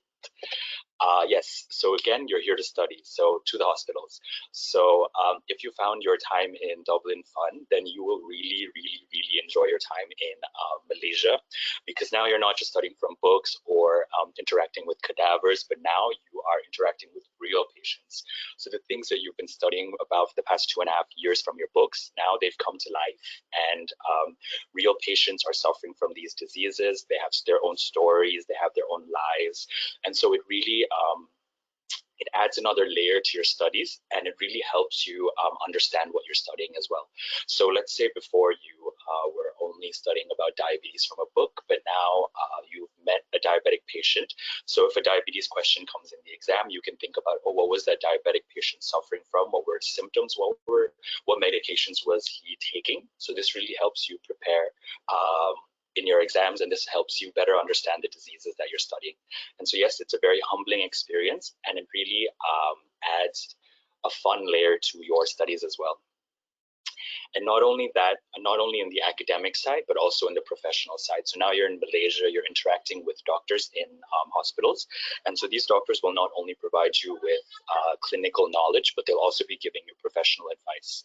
So they'll be telling you about what programs to apply to, or when to apply to certain programs. So, and also they'll be introducing you to other doctors. So this will help you in your networking if you are planning to work in Malaysia. Yes, so I've just included some places, some pictures of the hospitals that will be put in. So here, this would be Penang General Hospital, which would be the main government hospital for Penang State. And then this one would be Seberang Jaya Hospital, which would be in the mainland. And so the great thing is that we have exclusive and full access to these hospitals, which is really great. So I cannot recall ever seeing students from another university in Penang General Hospital. So we have full access to all the wards in Penang General Hospital, which would be countless number of patients. You can really practice your skills. And the one thing that the doctors keep on telling us is that practice makes perfect. So the more you practice interviewing patients, the more you practice examining patients, the better your skills get. And I've really come to appreciate that. So during my spare time, I just go to PGH and I practice on patients. I practice examining them, and that's really improved my skills. And the more you practice, the better your skills get until it becomes like second nature, which really, really improves your own skills and prepares you for your future. And the great thing about having full access to these places would be that there's a great student to patient ratio. So if there's one student, you have access to many patients, you can learn a lot more. And so yes, studies. So after coming back to Penang, you will start with surgery, medicine, and public health. So the class will be divided into 3 groups, and you'll go into each of these subjects. And so surgery and medicine are very fun. This is when you'll be entering the wards with surgeons or doctors, and you'll be interacting with patients. You'll be able to help in their care as well as their management. And this really makes you feel like a doctor, like a real doctor. You're walking around. Sometimes the patients even accidentally call you doctor, which gets you excited. And then another subject that's really great would be public health. So public health, as Dr. Tan mentioned, it gives you a new perspective into medicine. So when we think of medicine and doctors, we think of people who cure diseases. But with public health, we learn about preventing diseases, so stopping diseases before they even occur, which is an interesting side to medicine that not a lot of people think about. So we take field trips, we learn about the fogging that takes place to prevent dengue, and this adds to your experience and broadens your knowledge for your career as a doctor. And yes, so unforgettable memories in Penang. So along the course of your clinicals, you'll meet doctors who inspire you. So here I've included a picture of a very inspirational doctor to me. His name is Dr. Gan. He's an ENT specialist, and he's very passionate about his work and passionate about teaching students. So he really inspired me to become an ENT specialist. And yes, he also gave his own personal details, which is another advantage that you can have if you are doing your clinicals in Malaysia, because you get to interact and build professional relationships with potential doctors, like potential future bosses. And another thing is here, this would be emergency medicine. This is me and my friends in the emergency department of Suruhanjaya Hospital. So emergency medicine has to be the funnest rotation that I've done so far. So basically for this rotation, you're stationed in the emergency department of a hospital for 2 weeks. And so you are under the supervision of a senior emergency doctor. You will be taking care of patients who come in for, let's say, car accidents or just a heart attack. And this really gives you a sneak peek into your future life as a doctor. It's very exciting, it's very exhilarating, and you get that adrenaline rush. And by the end of the 2 weeks, I was so accustomed to the emergency department, it became like second nature to know where the different equipment were, and so it's a very fun experience. So lastly, any advice or tips that I might have for prospective students? So I think the biggest thing would be to be proactive. Try not to stay inside your shell, try to be more outgoing, look for any opportunity to further your knowledge. So let's say contact any doctors that you know so you can shadow them to get more exposure to the clinical side of things. Apply for competitions, for any essay writing competitions, or anything that really improves yourself and your knowledge. And another thing that I wish I knew was that preclinical years are crucial. So they're very important. What I've learned is that what you learn in the first 2.5 years is what you end up revising. You keep on revising the same thing over and over in your clinical years. So do remember to pay attention in your clinical, in your preclinicals, and to learn as much as you can. And of course, when you get stressed out, remember to take a break, to get in touch with your friends, and to go somewhere to eat something, to go to a fun restaurant or a cafe, and always reach out if you are stressed out or need help. So yes, this will be your new family, which will be your classmates.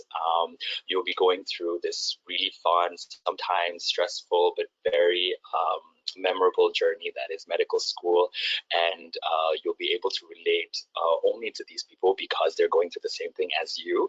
And through the ups and downs of medical school, you will get closer and closer with your classmates until they really feel like your new family. Yes, so if you have any more questions, I've left my email and my Instagram, and of course feel free to ask me any questions at the end of the session. Thank you.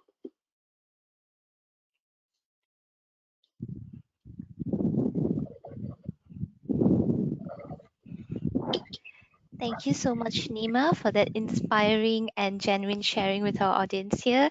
And we hope Nima has inspired you to take that first step towards your dream of pursuing a career in medicine. So RUMC, since its establishment in 1996, has graduated nearly 1,900 high-performing medical doctors who are now practicing medicine in various countries around the world. The vast network of our alumni is certainly a testament to the high-quality medical education that we strive to provide for the past 25 years. So everyone, presenting to you a final video that we have prepared for our audience, a featurette of RUMC's Global Alumni Network.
Dear audience, students and parents, we are at the final segment of the Aspiring Doctors 2021. We hope you've gotten a brief insight into our internationally recognized medical degree. And we will now move on to answering questions received during the session. And for that, could we have all our panelists with their webcams on for the Q&A session, please?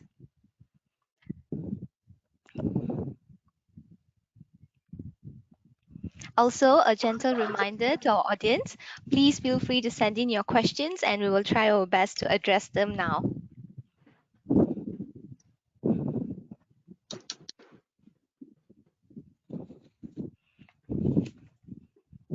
Okay, so we will now go to the Q&A session. The first question that we have now is from, yes, what are your advice for parents who will be sending their children for preclinicals to Dublin, especially during this time of pandemic? So maybe, Prof, you would like to say something about this? I'll briefly say yes, because obviously I worked in Dublin for a few years, and Nima can maybe make a comment, but he'll have left just before the pandemic. We actually, Ireland is, well, most of Europe has had a considerable problem with the pandemic. Ireland had a massive surge towards the end of last year and beginning of this year, but it's now come back under control and the numbers have dropped considerably. And you know they're still in lockdown, which they're extended right till for another month or two, which is a fairly major lockdown. So we did send well, our students last year in 2020 went across to Ireland and seemed to have functioned fairly well. The universities are functioning under a hybrid delivery mechanism, which is that the larger lectures and so on are delivered on a online basis, but there is still workshops, practicals, dissection, and so on that can't be done in that way, and they're being done with much smaller groups. So they're actually doing it. RCSI used a fairly innovative approach in order to socially distance lectures, because with 300 odd students, it's difficult to find a lecture theatre, in that they hired one of the major football stadiums, Croke Park in Dublin, for delivering some of their activities. So they had a stadium that seats 80,000 people, so they had plenty of room to sort of distribute students there. But it's a challenge for universities around the world. In the clinical studies, which Nima will have experienced during MCO, we've had to shut down because the hospitals weren't welcoming students during that. During CMCO and RMCO, students are welcome back into the hospital. So the moment the MCO ended, we had our students back. The class of 2020, which just went, was delayed in terms of graduation by from July to September. Our class this year is in 2021. The graduating class will be delayed by about 3 weeks, which is not going to affect them as much. So we've managed to readjust the curriculum all the way through whilst maintaining the integrity of the training. And also the other priority is obviously maintaining the safety of our students during that period of time. So largely both in Dublin and in Penang, we've used a hybrid approach, some face-to-face. You can't deliver clinical training online. You can deliver lectures online, but you can't really deliver as Nima was pointing out, practice makes perfect. And so the more you actually need the contact with patients to actually be functioning in that way. So that's been the sort of approach in both Dublin and Penang to get the sizes of small groups down as small as we can, and deliver as much face-to-face as we can, and that is essential, like hospital teaching and practicals, and then to all of the more didactic lecture sort of based things are delivered online. So either Mei Long or Nima might want to add something to that, but yeah, about the experience of it, because Dr. Mei Long will have been doing some of the teaching online as well as having students in the hospitals, and Nima will have experienced it from the other side as a student here. So. Yes, so I can really understand how parents feel, because my parents feel the same way because they're in Nepal, I'm in Malaysia. So I think as long as parents encourage their children to follow the government outlined SOPs, research what the Irish government is doing, as long as parents encourage their children to follow that advice, everything will hopefully be fine. And as a student from my side, I can say that receiving lectures online, I haven't noticed much of a difference between receiving lectures online versus in person. And I actually prefer online because I can listen to lectures from the comfort of my own home, maybe even bed. So personally, I prefer online lectures, but it may affect your clinical studies. And so, like Prof said, we do clinical teachings in a smaller group. So actually, this is more beneficial for you because now you have greater time to ask questions and learn more from the teacher. So there's not much to worry about as long as you follow the government outlined SOPs. Yeah. Right. And I'll just add one thing, which is sometimes parents have come back and said, well, because some delivery is online, why are fees not dropping? And it's been an issue.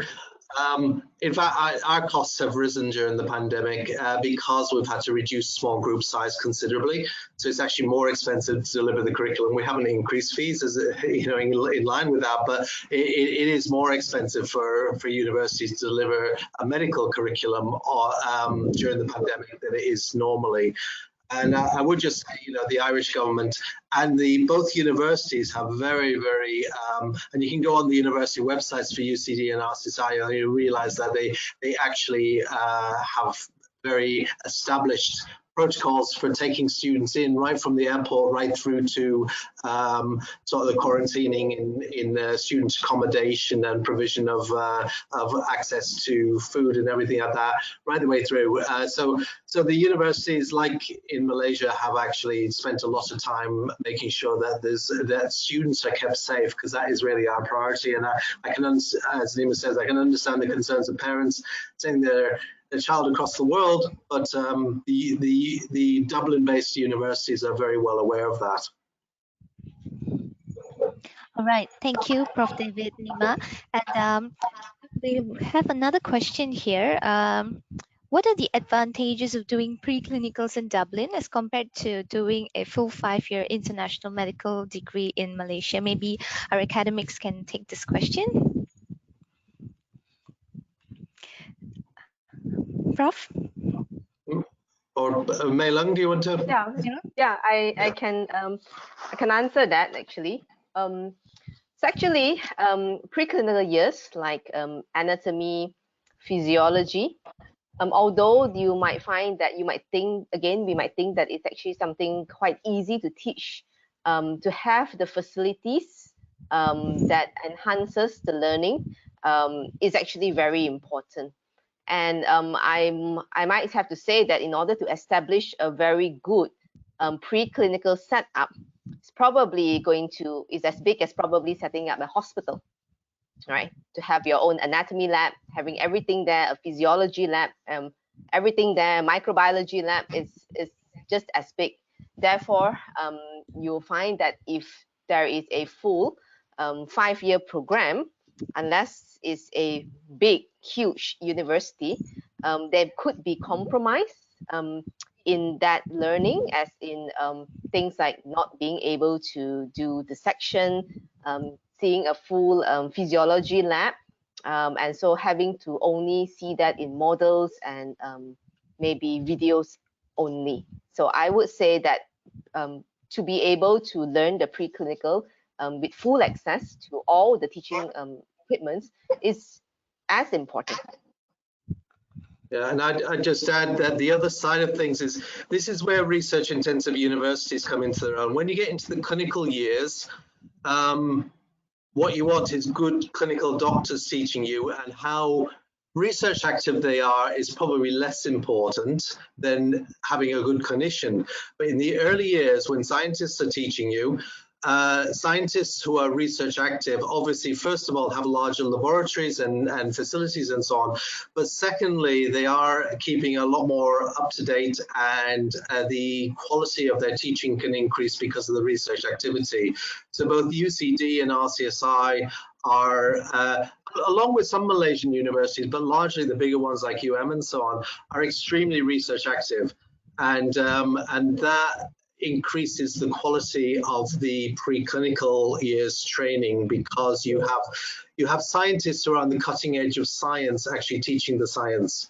And as I say, it's not that clinicians shouldn't be research active, but when it comes to the clinical years, you want clinicians who are on the cutting edge of clinical practice to be teaching it, and that's not quite the same as being research active in a scientific way. So I think there is definitely probably the strength of sort of North American and European universities is that the majority of the universities you've heard of when you go for medicine abroad in those universities are very research active universities, and UCD and RCSI fall into those categories.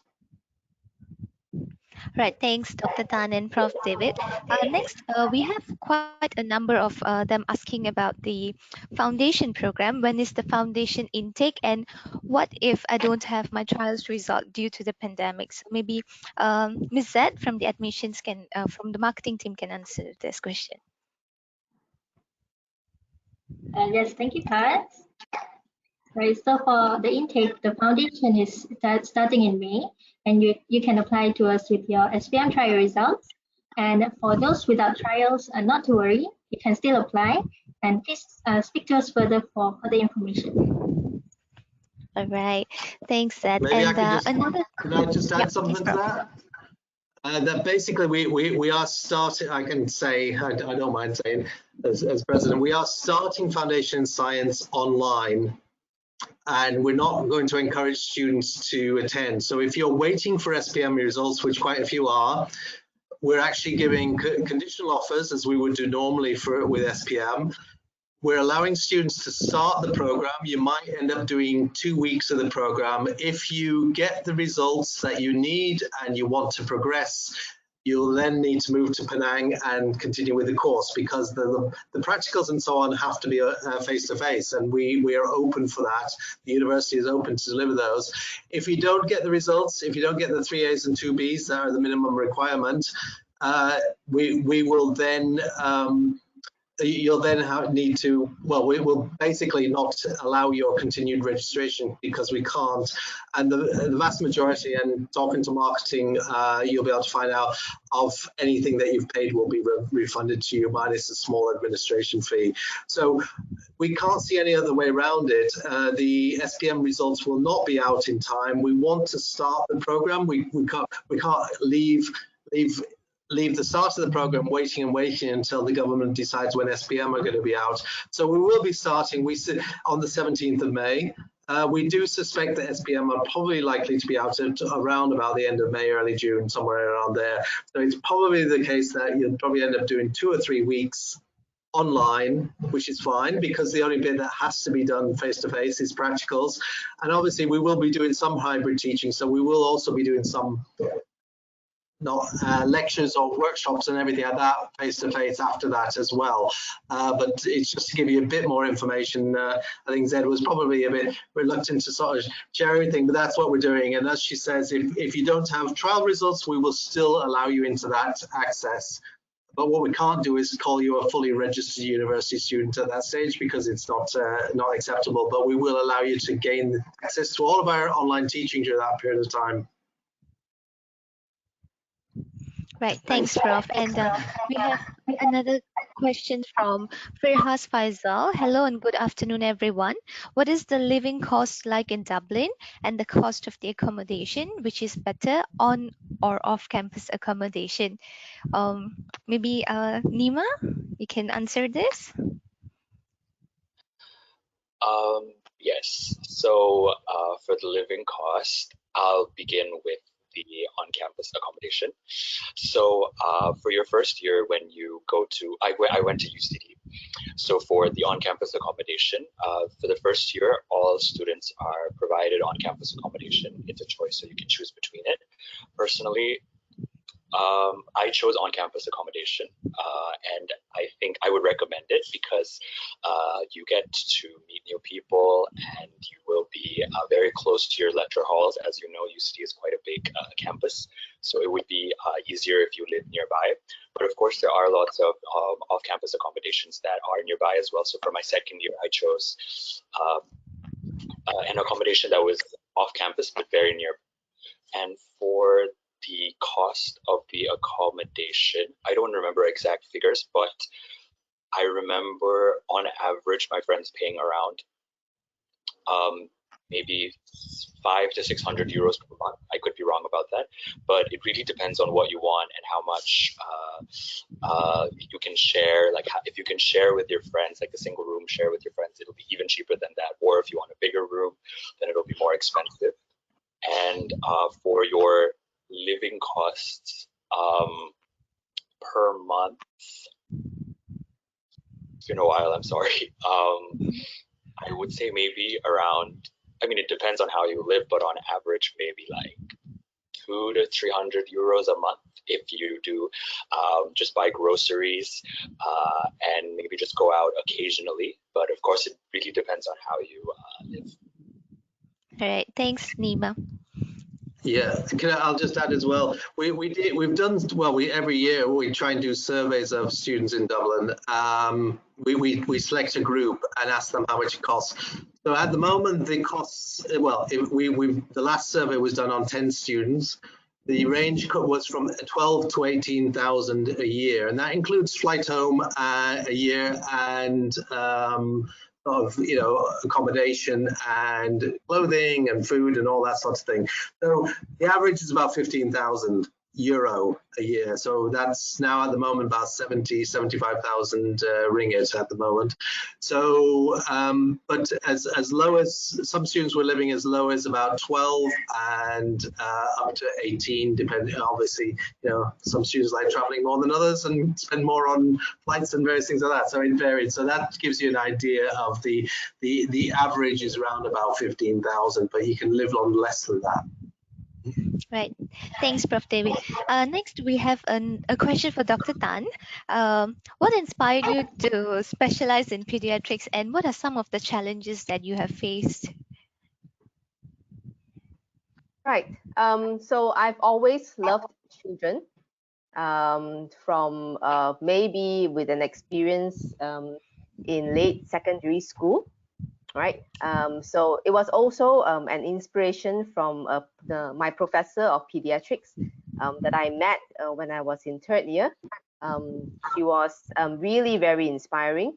And so after going through pediatrics in my undergraduate days, I was quite sure that I would be a pediatrician. Right. So what are the challenges of working as a pediatrician? Yeah. So the challenges are actually the rewards as well to me, right? So working with children who are may seem very difficult because they don't understand you, but that's actually the reward as well, because working with children, when you see them get better, it really does make a lot of difference. So a lot of times in pediatrics is also not just working with children, but also working with their parents. So we have to learn how to not just deal with children, but also deal with adults as well. All right, thank you so much, Dr. Tan. And we have another question here. How important it is for medical students to have the opportunity to dissect themselves on the cadavers as compared to learning with simulations? Maybe Prof and Dr. Tan can both take this question. Oh. Well, I learned with dissection. I mean, I think so. I think it's just I think Nima was sharing a bit about it before. Without a doubt, I mean, people can learn by that, but it depends on your learning style to an extent. If you can actually learn, if you're a good learner theoretically and you can just do it that way, that's fine. But most of us learn in several different ways. We learn visually, we learn with our feeling, our tactile, and so on and so forth. So if the best way of learning is to combine all those different modalities of learning, so the theory and the reflection afterwards and the tactile and the visual and so on. So what dissection does is add an element to that. And I mean, you know, I have worked in a medical school which used what's called plasticized models. It isn't the same. I mean, I would go in and I would sort of say, well, that's the ideal body. The other thing you find out dissecting is that no two bodies are exactly the same, and so you see slight variations and so on. So there's a lot of learning that comes from the actual experience of dissecting. Just to add on from my own experience, when you do learn anatomy in the textbook, then let's say for my case, I learned anatomy from my textbook and went to the dissection lab. What you see, like a given organ in the textbook versus what it actually looks like on a cadaver can be quite different. And so this will really improve on your knowledge, because you feel like, oh, because like in textbooks, maybe the organs are colored a specific way for you to identify them easily. So when you actually see them in real life, in a real body, and you get to touch it and hold it and see what's behind it, in front of it, then that really adds to your knowledge, and it really helps you identify organs later on. So like in clinical years, because of my knowledge in the dissection labs, I'm better able to identify organs. Like when a doctor asks me, what's this, then I'm better able to identify it versus if I only studied it on a textbook. Right, thanks Nima and Prof. And we have another question here from Nima. How are the clubs and societies in UCD like? I'm really interested in martial arts. Will I have time to join the clubs as medical student? And how did you manage your time during your studies in UCD? Okay, so there are over 100 different clubs and societies in Dublin, in UCD, and so you can choose any of them. And yes, I believe there is a karate club, and furthermore, martial arts, there are a few clubs for martial arts. So if it's judo or if it's taekwondo, you get to go into your own little specialty. And the great thing about UCD, as I mentioned earlier, I chose UCD for its flexible studying timetable. So in UCD, you only have about, as I said, in UCD, they promote self-study. So in UCD, you have about maybe 3 to 4 hours, or sometimes it's 5, it depends, of lectures a day. So after that, you have a lot of free time to do self-study as well as explore your interests. So yes, you have enough time to be fit to do karate. Yes. Right. Thanks, Nima. We will take one last question. We've had this question being addressed quite a number of times. Why RUMC has the first 2.5 years in Dublin and not the other way around? Yeah. Right. Well, to me, I'll answer it first. To me, having become a doctor, it doesn't make sense at all to have it the other way around, because the strength of the European university, as we mentioned, is that they're research intensive and that the scientific teaching there is of the highest quality. And the strength of doing your clinicals in an area proximate to where you're going to be practicing is that you're going to see the same disease profile and the same healthcare or a similar healthcare system to what you'll be working in the future. So I know some universities do it the other way around. I just don't see the rationale behind that way around at all. And I didn't design the RUMC program, but certainly I would not feel comfortable with it the other way around, because actually going to the UK or to Ireland to experience the healthcare system would not make sense to me, because we have such a great healthcare system in Malaysia. And you come back and into a fabulous healthcare system, but not all of the universities across Malaysia have I have to say there are some of the, particularly the public universities, that have an amazingly strong science faculties and provide a very, very high quality of science training there. But when you look across the private universities in Malaysia, you can't see the same strength across their science faculties as you do in the European universities. So what we're trying to do is to get the strongest element of both. And actually, I know the person who was involved in setting up RUMC 25 years ago. It's actually our silver anniversary this year. And it was a plastic surgeon and was a graduate of RCSI all those years ago.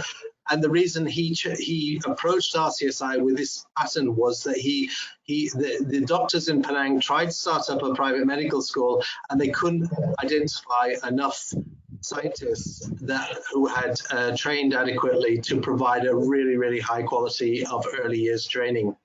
And as Dr. Mei Leung sort of mentioned earlier, providing the laboratories and everything like that is absolutely essential for that period of time. So, we're basically, we use best of both worlds in other ways, but actually I think this is the right way around. I do not see that the other way around works particularly. Yeah, can I just add that about the Malaysian healthcare system? I would think that if you did your clinical studies here, you would get really good clinical teachers, especially those who work within the Ministry of Health, right? We have excellent doctors here. I'm not just saying it just because I'm Malaysian or here, but I've experienced it working professionally, working as well. And so a lot of them have a lot of clinical experience, because again, here we see a whole range of diseases here. And so therefore that again is the strength of why I'm doing the clinical studies here and maybe not in Ireland. And I'll just add something to that as well. As a student myself, like when I was first applying to RUMC, I had the same thought, oh, why isn't it the other way around? It sounds better if it's the other way around. But as I've gone through my time in RUMC, I've really come to understand that this way is the right way, because like Prof mentioned, the strength of European universities would be their research and their ability to deliver you preclinical knowledge with like effective studying methods as well as teaching styles. And then the advantage of coming back to Malaysia, like Dr. Tan mentioned, is that I'm not Malaysian, but so I can say it. Yes, the Malaysian doctors here are very talented and they know what they're doing and they can teach you very well because they have years and years and years of experience. And that really helps. They teach you things that are not in textbooks that are really helpful. And along with that, you get to see a lot of different diseases, a variety of diseases that you don't really get to see, let's say, in the Western world or in Ireland. Yes, and the exposure that you get to a lot of patients in PGH is really great. All right, thanks everyone. And we do have a few other questions, but I think due to time constraint, we will not be able to take all of them. But be rest assured, we will address them after this event today. And to wrap up the session, could we have some final words from our panelists to our audience? Maybe some message to all the aspiring doctors out there. Could we start with anyone, Prof? Dr. Tan and Nima, then Seth. Right. Okay. Well, I would just say, oh, sorry.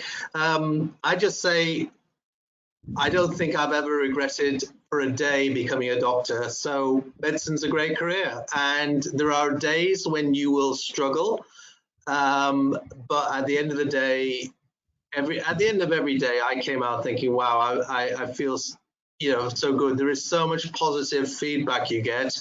It's not the highest paid profession in the world, but it gives a very comfortable lifestyle to most doctors. And it's a very, very satisfying career to take on. The satisfaction of helping people and dealing with their issues and their problems is fabulous. And Dr. Tan? Yeah, so I think my take-home message to all of you would be that, as the title says, aspiring doctors. So before you embark into a medical school, do be sure that it is your aspiration and not someone else's aspiration. And I can also reiterate that point that if it's your aspiration to be a doctor, you will never regret a day of being a doctor. And even now, I also do not regret choosing medicine, no matter how difficult the road may be, because the rewards are really beyond what you expect, and definitely not just in terms of monetary. There's a lot of other rewards as well. So follow your dreams, right? Thanks, Dr. Tan and Nima. Yes, so I definitely don't regret choosing medicine as well. It's been a great experience so far, and I'm really looking forward to the many coming years where I'll be able to help people. Like Dr. Tan said, it's, I mean, the monetary aspect is there, but you'll be helping people. Let's say if you're an eye doctor, then you'll be gifting people back their sight, or you successfully treat a patient, you'll be gifting back their lives, and the amount of satisfaction you can get from that is really great. And yes, during your time in medical school, there will be ups and downs, mainly ups, but there will be downs. It can get stressful, and I've definitely had those moments. And it's important to keep in your mind why you're doing this. It's because it's your dream, and also to keep in touch with people that care about you and you care about. So whenever I had any difficult times, I call my parents. I would be like, oh, I can't do this, but then they would be like, yes, you can do it. So yeah, just remember to keep in contact with your parents and enjoy your time in medical school. Right, and that. Yeah, I would like to say good luck to all and hope to see you at RFC soon. All right, thank you, Professor David, Dr. Tan, Nima, and Seth, and also to our audience here for attending Aspiring Doctors 2021. If you have any other questions, please feel free to email us at inquiry@rcsiucd.edu.my. Once you leave the session, you will also receive a short survey on today's event, and we would appreciate if you would complete that and provide your feedback so that we could provide a better section in the next time. You will also receive a follow-up email within 24 hours with a link to view a recording of today's event. And finally, on behalf of RCSI and UCD Malaysia campus and our panelists, we would like to thank you for joining us today and have a great rest of the day. Take care and stay safe, everybody. Take care. Bye. Bye.